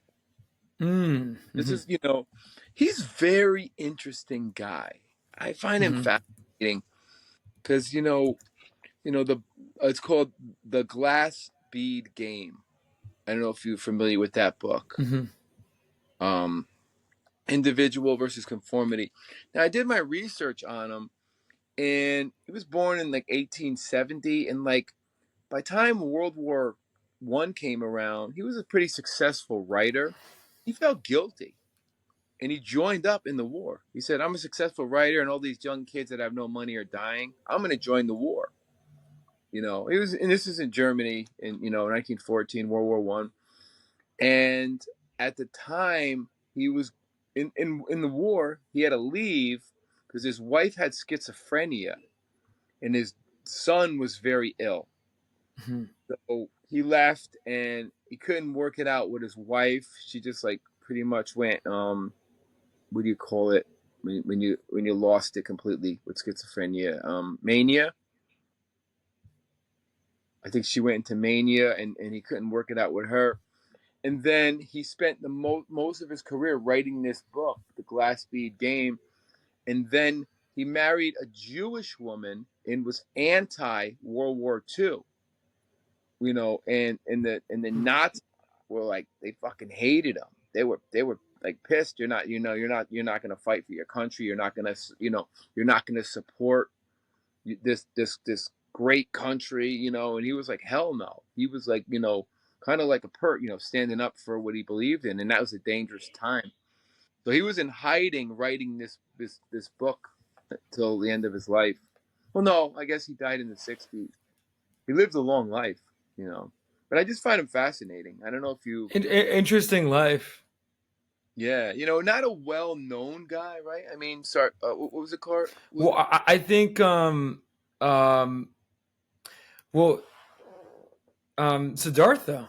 I Yeah, think that's a famous book. is that a real popular one? I'm not Yeah, sure. Yeah, yeah. yeah. I never read it, but I started to read some of this, and it's fascinating. I don't know any more of his works. He only seems to be known for like two books, He I was think. popular with the counterculture of the '60s. So yeah. Oh, he made, yeah, okay. That's when he made a comeback. Wow. Okay. So any other comments on? Oh, I'm sorry. I got more on Alien Shores. Uh, um, Ernest Becker, The Denial of Death, Morality, Identity, Human Condition. Have you heard of him, Ernest Who Becker? was it? Ernest Becker. No, no. He's another writer. Ernest Becker. Oh, he's like an anthropologist. Yeah, Yeah. Okay. Denial yeah, of Death. yeah. That's pretty Interesting cool. book. Yeah. So now we get into, which I think I like. I like that. This is a catchy fucking song, man. The Speed of Speed of Love. Yeah. Love. Hmm. And all right, I want to get your opinion after I read it. What you think? So this is my, feeling on it. When you fall in love with something, how fast it happens. Hmm. Now, key word is something. Um, is the song about love, romance, or is the song about love for the sake of love? Hmm. And that's what I'm trying to figure out. Is it a romantic song? You meet a girl, you fall in love, moves on, Or love, or for the sake of love, or is it love for the sake of playing bass, for being a or teacher? for that like a sort of passion, Yeah, or a black cat. You know what I mean? Like what yeah, what is, that's what I really don't know, and I'm having trouble breaking like it down. different or different forms of love too, Yeah, and like its many manifestations. So I'll be honest, that's what I thought because. So I'll be honest, of course, Russifies love, so they yeah. have They're not. to, They're it's not. not straightforward. You're not gonna hear Rush singing like Journey faithfully. That ain't coming out. Hell no. Or they're not gonna be singing, she loves you, yeah. Yeah, not because I worship Journey, and I think Steve Perry's one of the greatest singers and songwriters. I love all their cheesy, open arms and faithfully, but you know, Well, geez, let me get your take. The speed of love. Like, what do you think about like from and we had I forget which episode it was. We went into a tangent about you know um finding the one, and I think I posed a question to you. Do you think the one exists? That's yeah. usually a question a lot of young soul romantics ask. I, Does the one exist? yeah. And I think what I said. It does exist one time only, and there is a speed to it, and it takes off quickly. And I've experienced it. For 22 years, I had that. And I remember when I first started with my first relationship, the woman I married, it took off like a lightning bolt. It was like, 5 months ago you're alone and you're wishing you had a girlfriend, and then 5 months later you're in a relationship, and and when you're young and the speed of love takes off like that, your friends are like, "Oh, dude, why aren't you hanging out? We're going to the strip club, or we're gonna be, going to the We're going bar." we're going down to the pub for a few drinks. Come on, And mate. I'm hanging out with my girl. We're going to Blockbuster tonight, and we're gonna rent you know the Titanic or some fucking We'll talk about see, and that's what's so cool about the Animus and the Anima.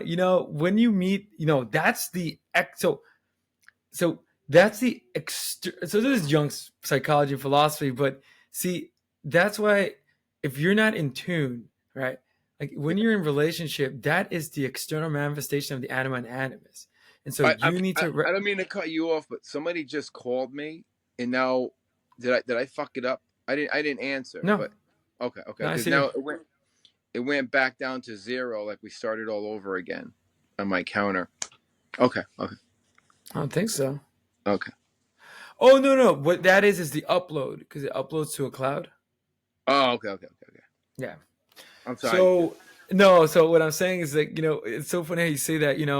You have your boys, they want to go grab a few pints or whatever, Yeah, and you're there at Blockbuster because you got to reconcile the feminine part and the external feminine, and the external feminine isn't about excess. They're about but like for me in the beginning, my first wife was so cool. She loved all my friends, so we would all hang out together. you know, and she would be like, "Yeah, how you have your friends? Let's go all hang out and do stuff." And I was lucky to have that. Where some relationships, I don't want to just say the girl or the guy, are just like, "No, it's just me and you." I had friends like that just blew off, and I'm sure you did. Blew everybody off when they got a girlfriend, and you weren't hanging out with them anymore. It's like when you're a guy, you go to the bars to meet girls. This is back in my day. I'm sure it's still the same. Then you meet a girl, you start dating her, and then you blew your friends off who were your boys to try to meet women. You know what I mean? Right, right. Well, And see, but see, that's the thing though, because when and if you're psychological individuation, Mhm. when you're trying, it makes sense because you're that's the external reality of because you're the animus. You discovered your anima, and now you are spiritually and psychologically trying to integrate. And Yeah, that's cool how your wife with the friends thing. I yeah, feel oh I yeah. feel as though that could be a My problem my sometimes. first my first wife. The I'm, first I'm wife, yeah, that's good, the and mother that's of my healthy. child. Yeah, that That's was healthy. lucky. The friends should be ignored, And but yeah, really, really cool with the love aspect with Brush. So would you It's say funny. this Good. is the anime animus concept? Yeah. Oh yeah, the theme is in there, and this time it's more because I gotta read. I love Young. I gotta reread a lot of his stuff.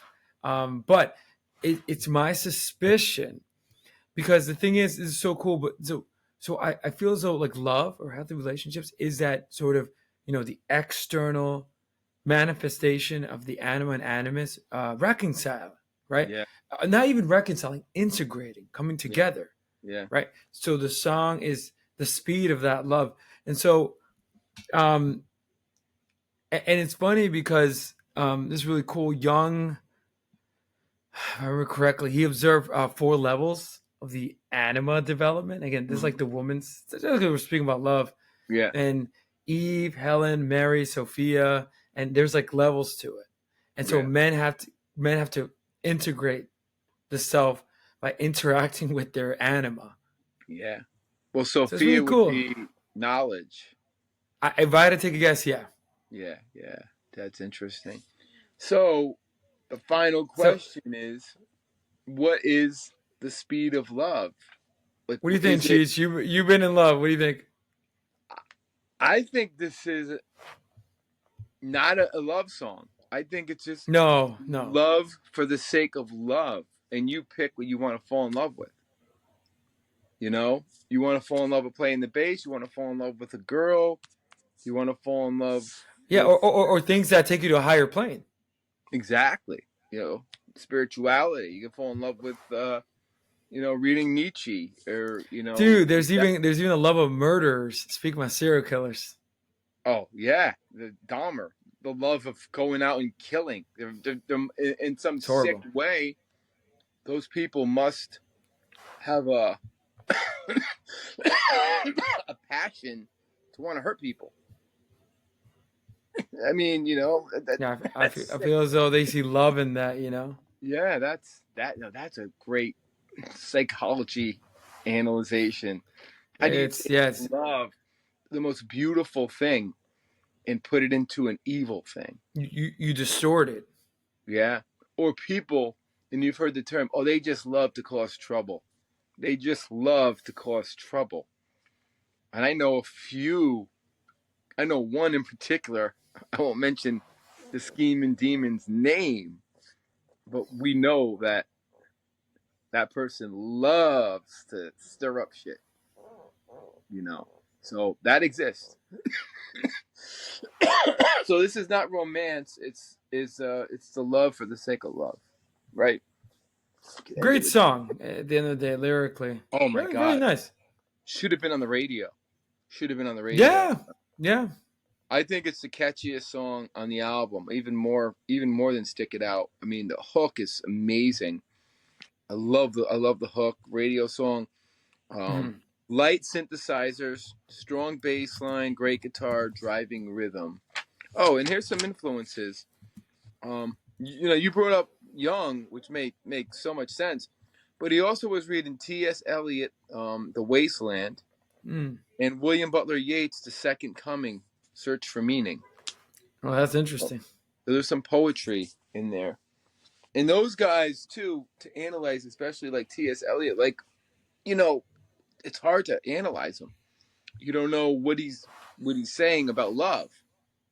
So that requires understanding like poetry and like really doing the Yeah. deep dive. So So when you read someone like Eliot, it's like, what is he saying love is? hmm hmm And I've experienced that with some of his works. Okay. Double Agent. This one is all Young. hmm Duality, deception, tensions and conflicts, loyalty, hidden agendas. Um, I don't know if this is the one that was about a marriage falling apart. I'm confused. I don't know. Hidden agendas, tension, conflict, loyalty, and deception. Mm. How do you feel about that? No, you hit it. Yeah, good song. Yeah, really good song. Duality, it's definitely in there. Um, Yeah. Music is intricate, odd meter, which they're bringing a lot of odd meter back. hmm What I mean by odd meter for our viewers: 6/8, 7/8, 9/8. It's not Phil Rudd's drumming in AC/DC 4/4. Right. It's misplacing the beats and stuff like that. Great bass and great drums. Just a straight ahead song. Yeah. Uh, I love the duality. Did I have any? Oh yeah, Carl Jung, psychological types, Nietzsche, beyond good and evil, identity and duality. There you go. hmm Your identity and your duality. How do you explain that? You think? You know? hmm With double agent, right? Is that the reference to like double agent? Yeah, you're a double agent. So what are you? You're something, but you're not. Is it like hiding behind the song? You remember the one with the masks we did about Rush hiding behind Mm. Yeah. masks? So is this kind of part two to that with It duality? could be. Could be. Yeah, Yeah. The duality's there, which is interesting. And yeah, I guess that double agent was a nice title. yeah. So this one is the Grammy nominated instrumental, Leave That Thing Alone. It's really hard to describe an instrumental. So I just broke it down into verses, sections. Driving rhythm, intricate, great bass line. So it's, the first section is the driving rhythm section. The second section is intricate guitar work, great bass. Keep saying that. The third section is catchy, melodic harmonies, and a really heavy riff. I love, if you listen to this song, Leave That Thing Alone, listen to the riff. It's really fucking heavy. It's almost metal, and it's like YYZ in a way, part 2. And the rumor has it, I think it's in there. There's bits of the Monster Mash in there. I gotta hear that. Wow, that's funny. I could be completely wrong on my ass check. Do not quote me on an ass check, but I think the Monster Mash might have been in there. I could be wrong. Maybe I'm crazy. I really might be. Getting down towards the end.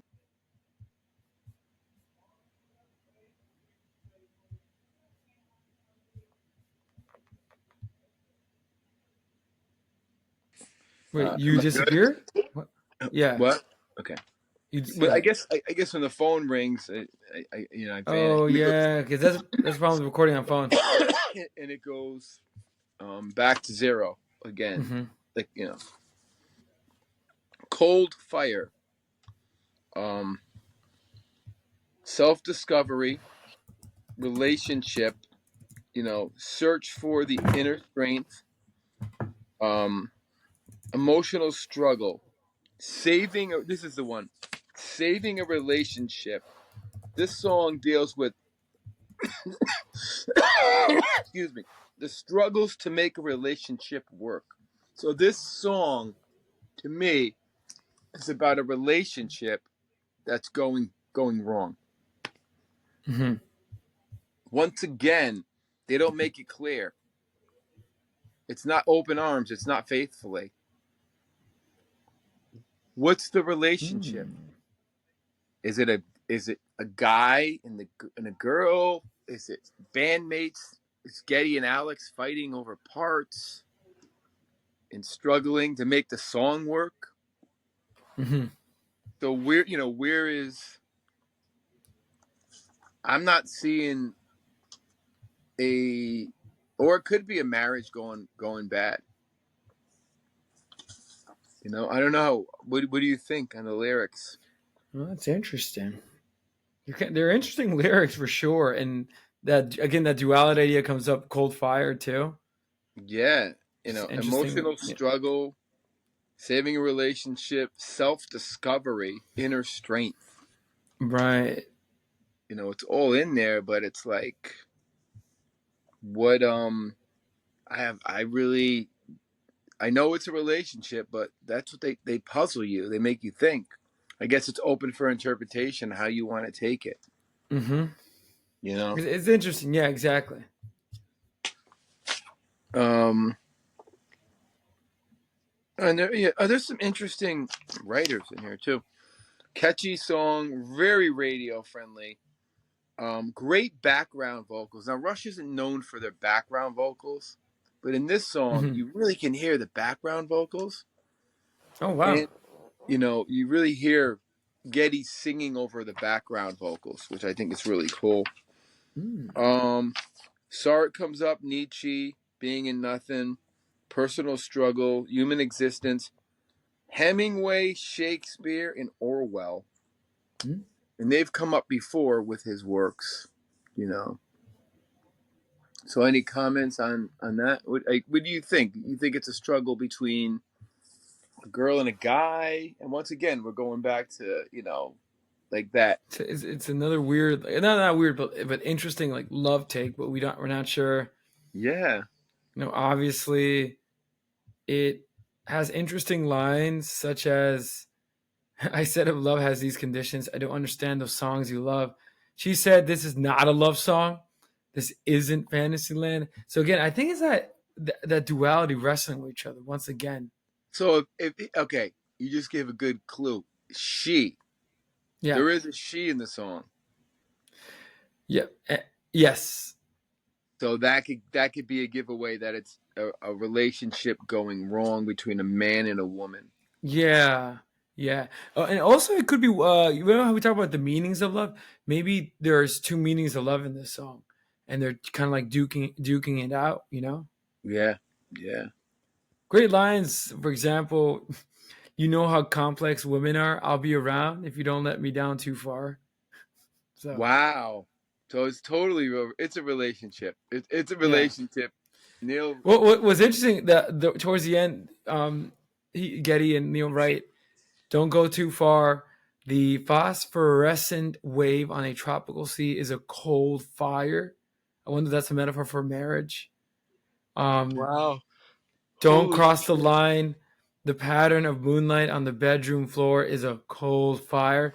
Maybe it's an analyzing of a relationship. Maybe it's a mix of everything. It's interesting. I think it's a relationship. I really do. I think it's a relationship, ups and downs. What would you agree with this line? Love can turn to a long, cold burn. I think that's kind of true. Yeah, I think so. You know, that's why people cheat or leave their wives. What I know, it's man. Talk about duality and like difference between the male and female. I mean, and it just seems like I don't know. And we've talked about marriage as a dying thing. I feel like marriage is something that's not going to be like it was with our family, our parents' generation.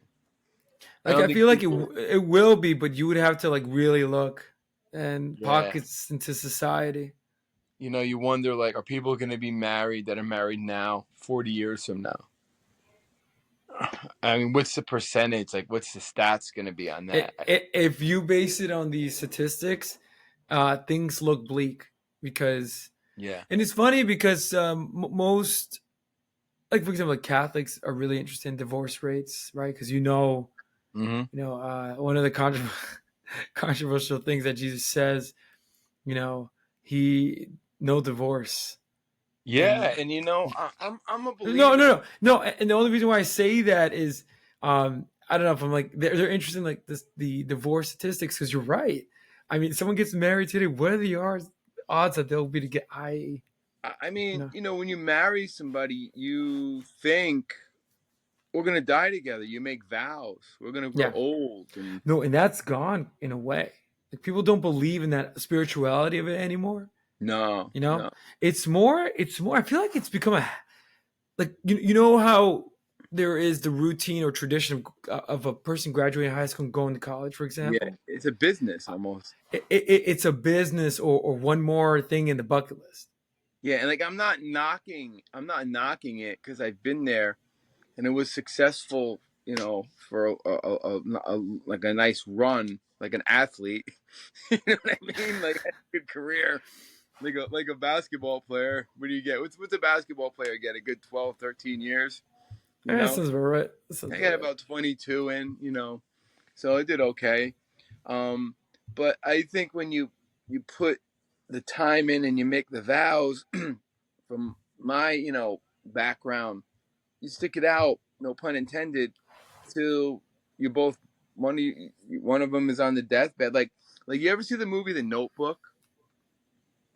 It's one of the most beautiful romantic movies ever made. You know, I'm not a cheeseball, but I'm a romantic. You're a romantic, and when James Gardner is reading the story, you know, about how they were young and they fell in love and yada yada, and then he's reading it to his wife who has Alzheimer's. He's reading them their story. To me, that's one of the most romantic, beautiful Mm-hmm. movies ever Yeah, made. yeah. No, like I remember, excuse me, like once I saw that, I broke down. I was like, oh man, this is just. And then she dies, and you know, not to be a spoiler alert. Hey, if you want to watch a romantic movie, with your girl. I recommend The Notebook. It's The Notebook is popular with the ladies. They love that. yeah. And But they're the whole looking for point, their own. They're looking for their. What's the main character's name? The Ryan Gosling character. I forget, it's been so long. Whatever. They're looking for their own of that. Yeah. But the point is, that's the point of marriage. The guy's reading, James Gardner's reading or telling his story to his wife who's senile, has dementia, and it's such a beautiful thing. And they stuck it out all those years. And to me, that's a lost art. Marriage is an art. And, we see it every day at the temple. And I always think to myself, oh, look at this couple, the kids, and they're, happy and stuff. Where are they going to be in 20 years? Like, what's going to happen? I wish them the best. I wish them all the best. But I think the divorce rates are gonna skyrocket. But we always get into this somehow. I don't know. And it's a Rush episode. Cold fire. It's cold fire. Yeah. Love is cold fire. We're getting close to the end, I think. That song. Everyday Glory. Everyday Glory.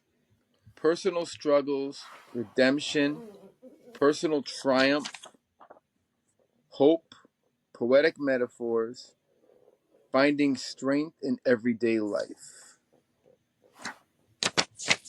How do you feel about those lyrics?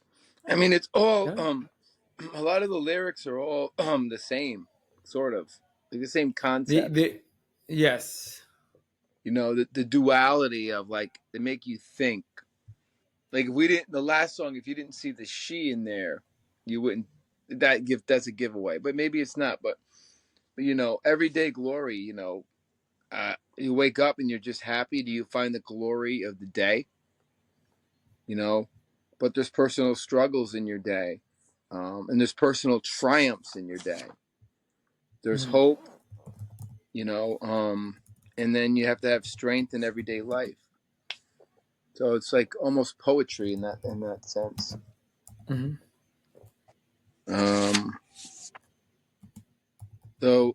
Everyday glory, melodic hard rock, uplifting sound, great vocals, great guitar, catchy, radio friendly.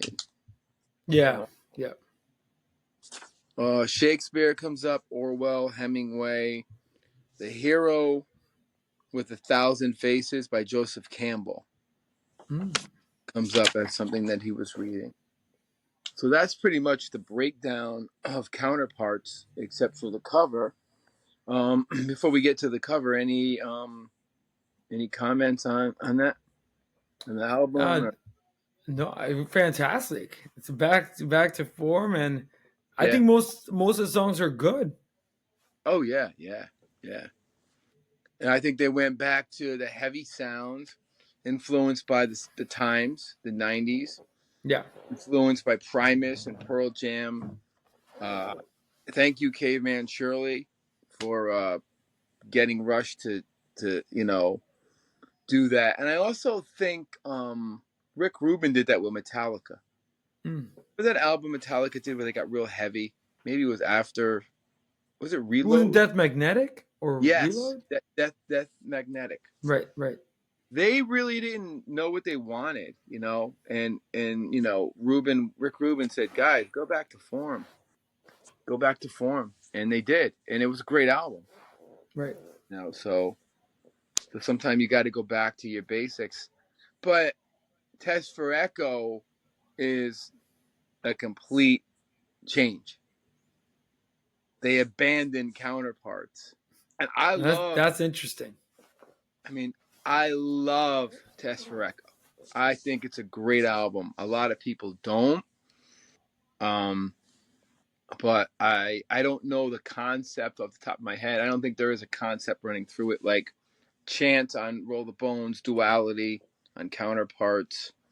I just think it's a collection of songs, and we'll get there. And it's a great, and the production is it's pretty good. It's not cheesy. It's a good production. It's the epitome of the 90s, middle of the 90s production.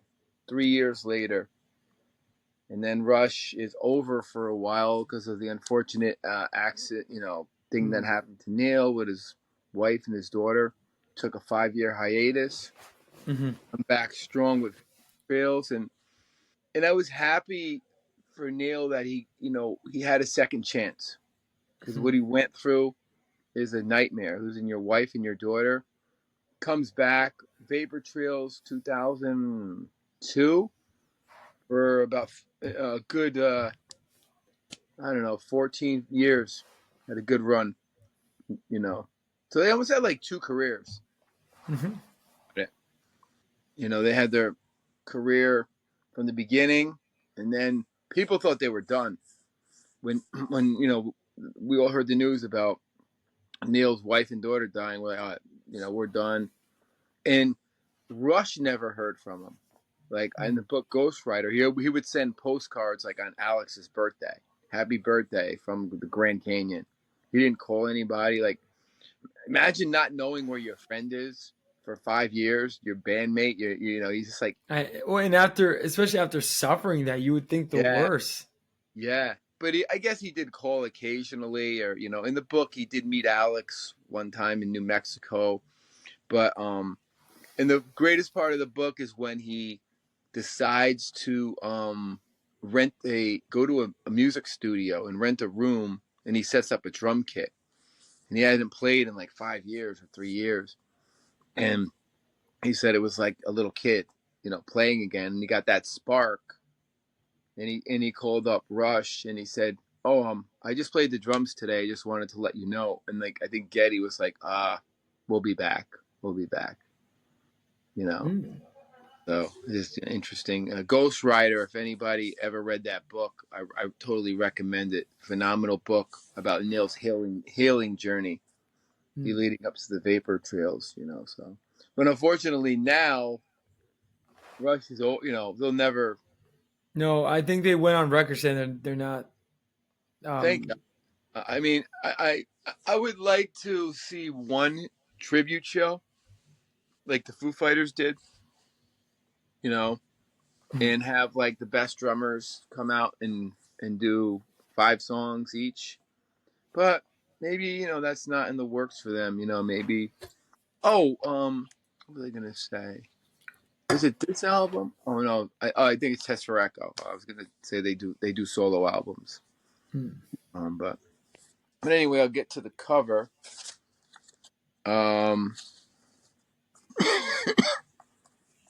So U Sims, really simple, Yeah, almost like minimal, bare almost like bones. Andy Warhol kind of. Yeah, yeah. The cover art. Two worlds. Things have counterparts to work. You need counterparts to work. The nail and the screw only can work together. Right, The screw by itself and the nail by itself is useless. right. If you want to screw in whatever and you don't have the nail, it's not going to work. So that's the counterpart of each other.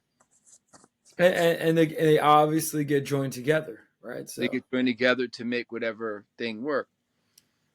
But they need, each other to work as a metaphor for people, relationships, and life. yeah, That, yeah. You that's see you see the man and woman, and I think I wonder if it's a little like sexual pun too. I have that. It's not. If I know Hugh Symes, he loves his puns. Like, According to Neil, it's not sexual. I mean, it's obvious though, especially considering that if I had to take a guess, and again, look at this: the screw, the I know. mill is the screw, and what is that thing called? You said the name of it. Uh, The you said it, yeah, not the screw. The other thing. the nail, and the screw. Is that it? Yeah. Because the Okay. nail Okay. is So supposed. the nail is the man, and the screw is. I mean, I mean, that's duality, right? You know, I mean, One of those huge sounds like Wink. Like, yeah, it could be, but according to them, they didn't. It looked that way, and they didn't want it to come across as that. They wanted it to be duality, yin and yang, salt and pepper. well, You you know, got it. I think that first explanation was awesome because it's bare bones philosophy on the album cover. Like that's yeah, what it's all about. You know, you like you duality. said, the screw and nail by itself, they're unless they have a purpose. So you're Yeah, right. I think that's you're on it. But then there's like signals. Like I think in permanent waves is huge signs. I think you know. I think he's being sneaky, but that's just yeah, me. yeah. No, I definitely think it's simple, but it has a point. There's a point to it. Yeah. I mean, yeah, you need a screw, you know, You, you to need a join nail. forces. You know, and What does Rob think of the album cover? I never really talked to him about it. He was raving about this album, and I have to say shout out to Rob because he was right. This Yeah, album, yeah. this one I would revisit. I've been revisiting several times. Well, that was in Rob's top 5, I think. Counterparts. Yeah, it Yeah, was. yeah, and Snakes and Arrows too. Hmm. Um, but well, me and Rob got into the whole Stairway to Heaven uh album cover. What do you Uh, say? well, he gave me some ideas. He sent me some cool information about the guy on the cover and how I don't want to give away too much, but it's a real person. Yeah, yeah. Save that. I would suspect it Yeah. was or it is. That's a real person who lived in the 1890s, and of course Jimmy Page. I like the video Joe sent us about Jimmy Page's house and how that I don't even know Robbie Robbie. Williams. Yeah, I don't even know that guy too much, but He's seems like like a a pop singer.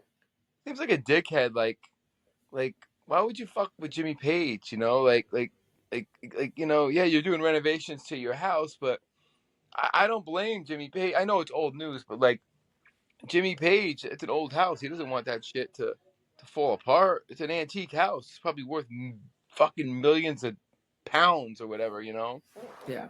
And I love how Richard Harris owned it, and it was haunted, and he would buy toys for the little kids. Like it just so much like romance and history to that house. Yeah. Yeah. But Robin, whatever his name is, said something like, "Well, the Nazis didn't destroy it. It stood. I guess they bombed that area, and I mean, like that's like fucked up, But like, shit, Yeah, if Jim, he came across like a douche. I mean, I know Robbie Williams is some pop singer in England. He yeah, was he in a probably never. famous group. He was massive. I mean, in the Yeah, he pop was world, big. but He was big. But like, imagine Jimmy Page being your fucking neighbor. I'd be like, I'd be ringing the door. Can I borrow a cup of sugar? Hey, Jimmy. you have any butter? Yeah, Oh, Jimmy Page. Jimmy Page. Oh my god. But Jimmy Page probably has houses all over the world. Who knows? But yeah, I'm looking forward to Zeppelin 4. That Mm. I rewrote that episode 3 times. It goes, No, yeah, I don't know if phenomenal. it was from the comment that we got, or and I was just getting like, okay, let me make sure I do my facts right, but I was stuck on Stairway. I was like, what is this fucking song about? Yeah, that one is so debated, man. Yeah, and nobody you'll never really know. But there's so many great songs on that album too. Oh, we'll save it for Zep 4 because And I sent you the Memphis Mini. That was a great great cover. That's pretty much a cover song with a heavy drum beat. oh yeah, oh yeah. Yeah, but cool, man. So Counterparts, we wrapped it up. Test for Echo, Vapor Trail, Snakes and Arrows, and Clockwork Angels, and we've done our goal, to do Yeah. every Rush album, and not just a 5-minute blurb about 2 albums, like that guy did, It says Mhm. Really a deep dive into Rush's discography. Yeah, I think we covered a Which lot. Rush fans, like, they're awesome, like, they're out there, but I don't think we rarely encounter, like, uh Rush enthusiasts. Like, for example, like our Zeppelin co-host Joe, like, he appreciates Rush, but I don't think he's like a fan like us. No, yeah, I think Joe, he likes Rush, but I don't think he would know every album.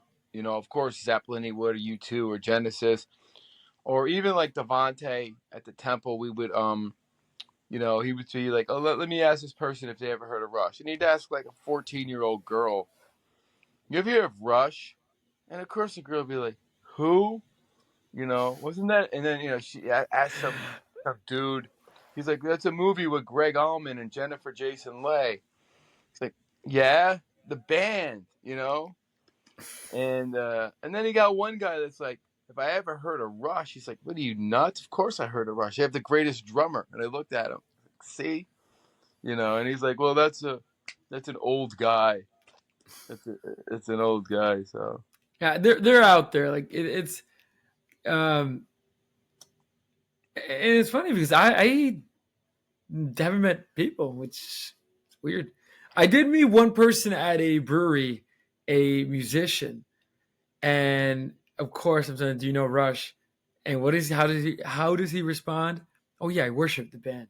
yeah, Like, yeah. That's how you know that those are your people. Yeah, and also when like it's musicians are gonna love Rush. Yeah. No, Yeah, musicians and anyone that loves music. There's no way. yeah. Dude. But I So, think doing the deep dive like on this show, like we cover, this is all about Carl Jung and all the crazy anime, animu, all that kind of stuff. Like, I mean, nobody's doing that. Honestly, I no. don't think there's people breaking down that, bringing up Carl Jung as deep as what you just did. And dude, I just scratched the surface. I mean, this album invites you to kind of, all right, look into more of this duality and Yeah, Animus and Anima. So it's pretty yeah, cool. And and in other words, animate. and yeah, and to our fans out there, please not only listen to the album, download it, whatever you do, but read some Carl Jung. Get into Carl Jung. Open your mind up. That guy will like mind fuck you. And Nietzsche, of course. And Hermann Hesse. I think Oh yeah. he's Any for our viewers out there, any books that Cheech mentions that Bert was reading, those are must reads for oh sure. yeah. Any Hemingway, Orwell, and Ayn Rand hasn't come up much in recent episodes. No, I think they left her behind in Moving Pictures. Yeah, I mean she comes up occasionally. Collectivism, but I think I told you she got flack. So maybe Rush, she gets a lot of flack, and well she was getting flack in the 90s too. yeah. Like she was on Donahue, and I think I told you, and it was like, I mean, they were having brutal debates, and she just fucking, Donahue was a brilliant host. She just made him look stupid. You can't fuck with Ayn Rand. She was like, You do gotta be not even careful. try. Do not even try to like test her on what she's writing about. No. Yeah. And just one more shout out. We've hit 42 subscribers on our channel. Oh wow. Isn't that Yeah. amazing? 42 followers, and hopefully, so I invite listeners to please give this video a like, subscribe if you like what you're seeing. Subscribe to our channel. Mm-hmm. Yes, the Rush saga will be coming to a close, but we will be talking more. And as you said, we have episodes on Genesis. My fellow co-host is in a band, Pottersfield BX, the People's Band. We'll do it. And I think those are the beginning of some also hopefully music interviews as well. Oh yeah. So our a little sketch out I got to send to you, and we'll yes. talk about it. And I talked to Bobby. Bobby gave me a brief history, and it'll be like a little fun thing to do. That's phenomenal. Yeah, you guys have legendary musicians. I mean, I've heard one of my favorite songs is I think "Big Fat Chicks." Yeah, yeah, yeah, yeah. I love how you guys start the intro to that song is Oh, epic.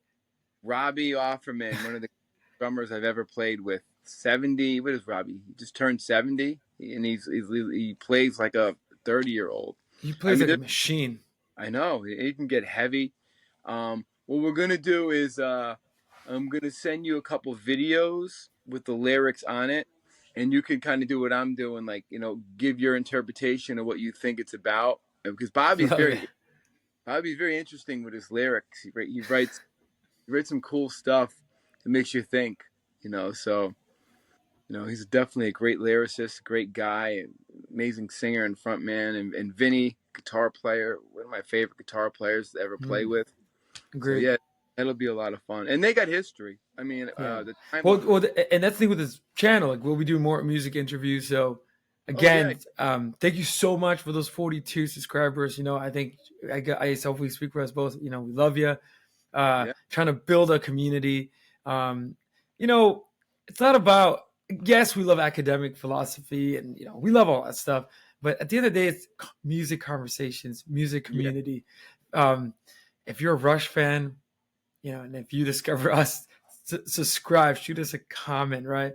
yeah. Like this video, and obviously for any of our younger listeners, I don't know, you're young.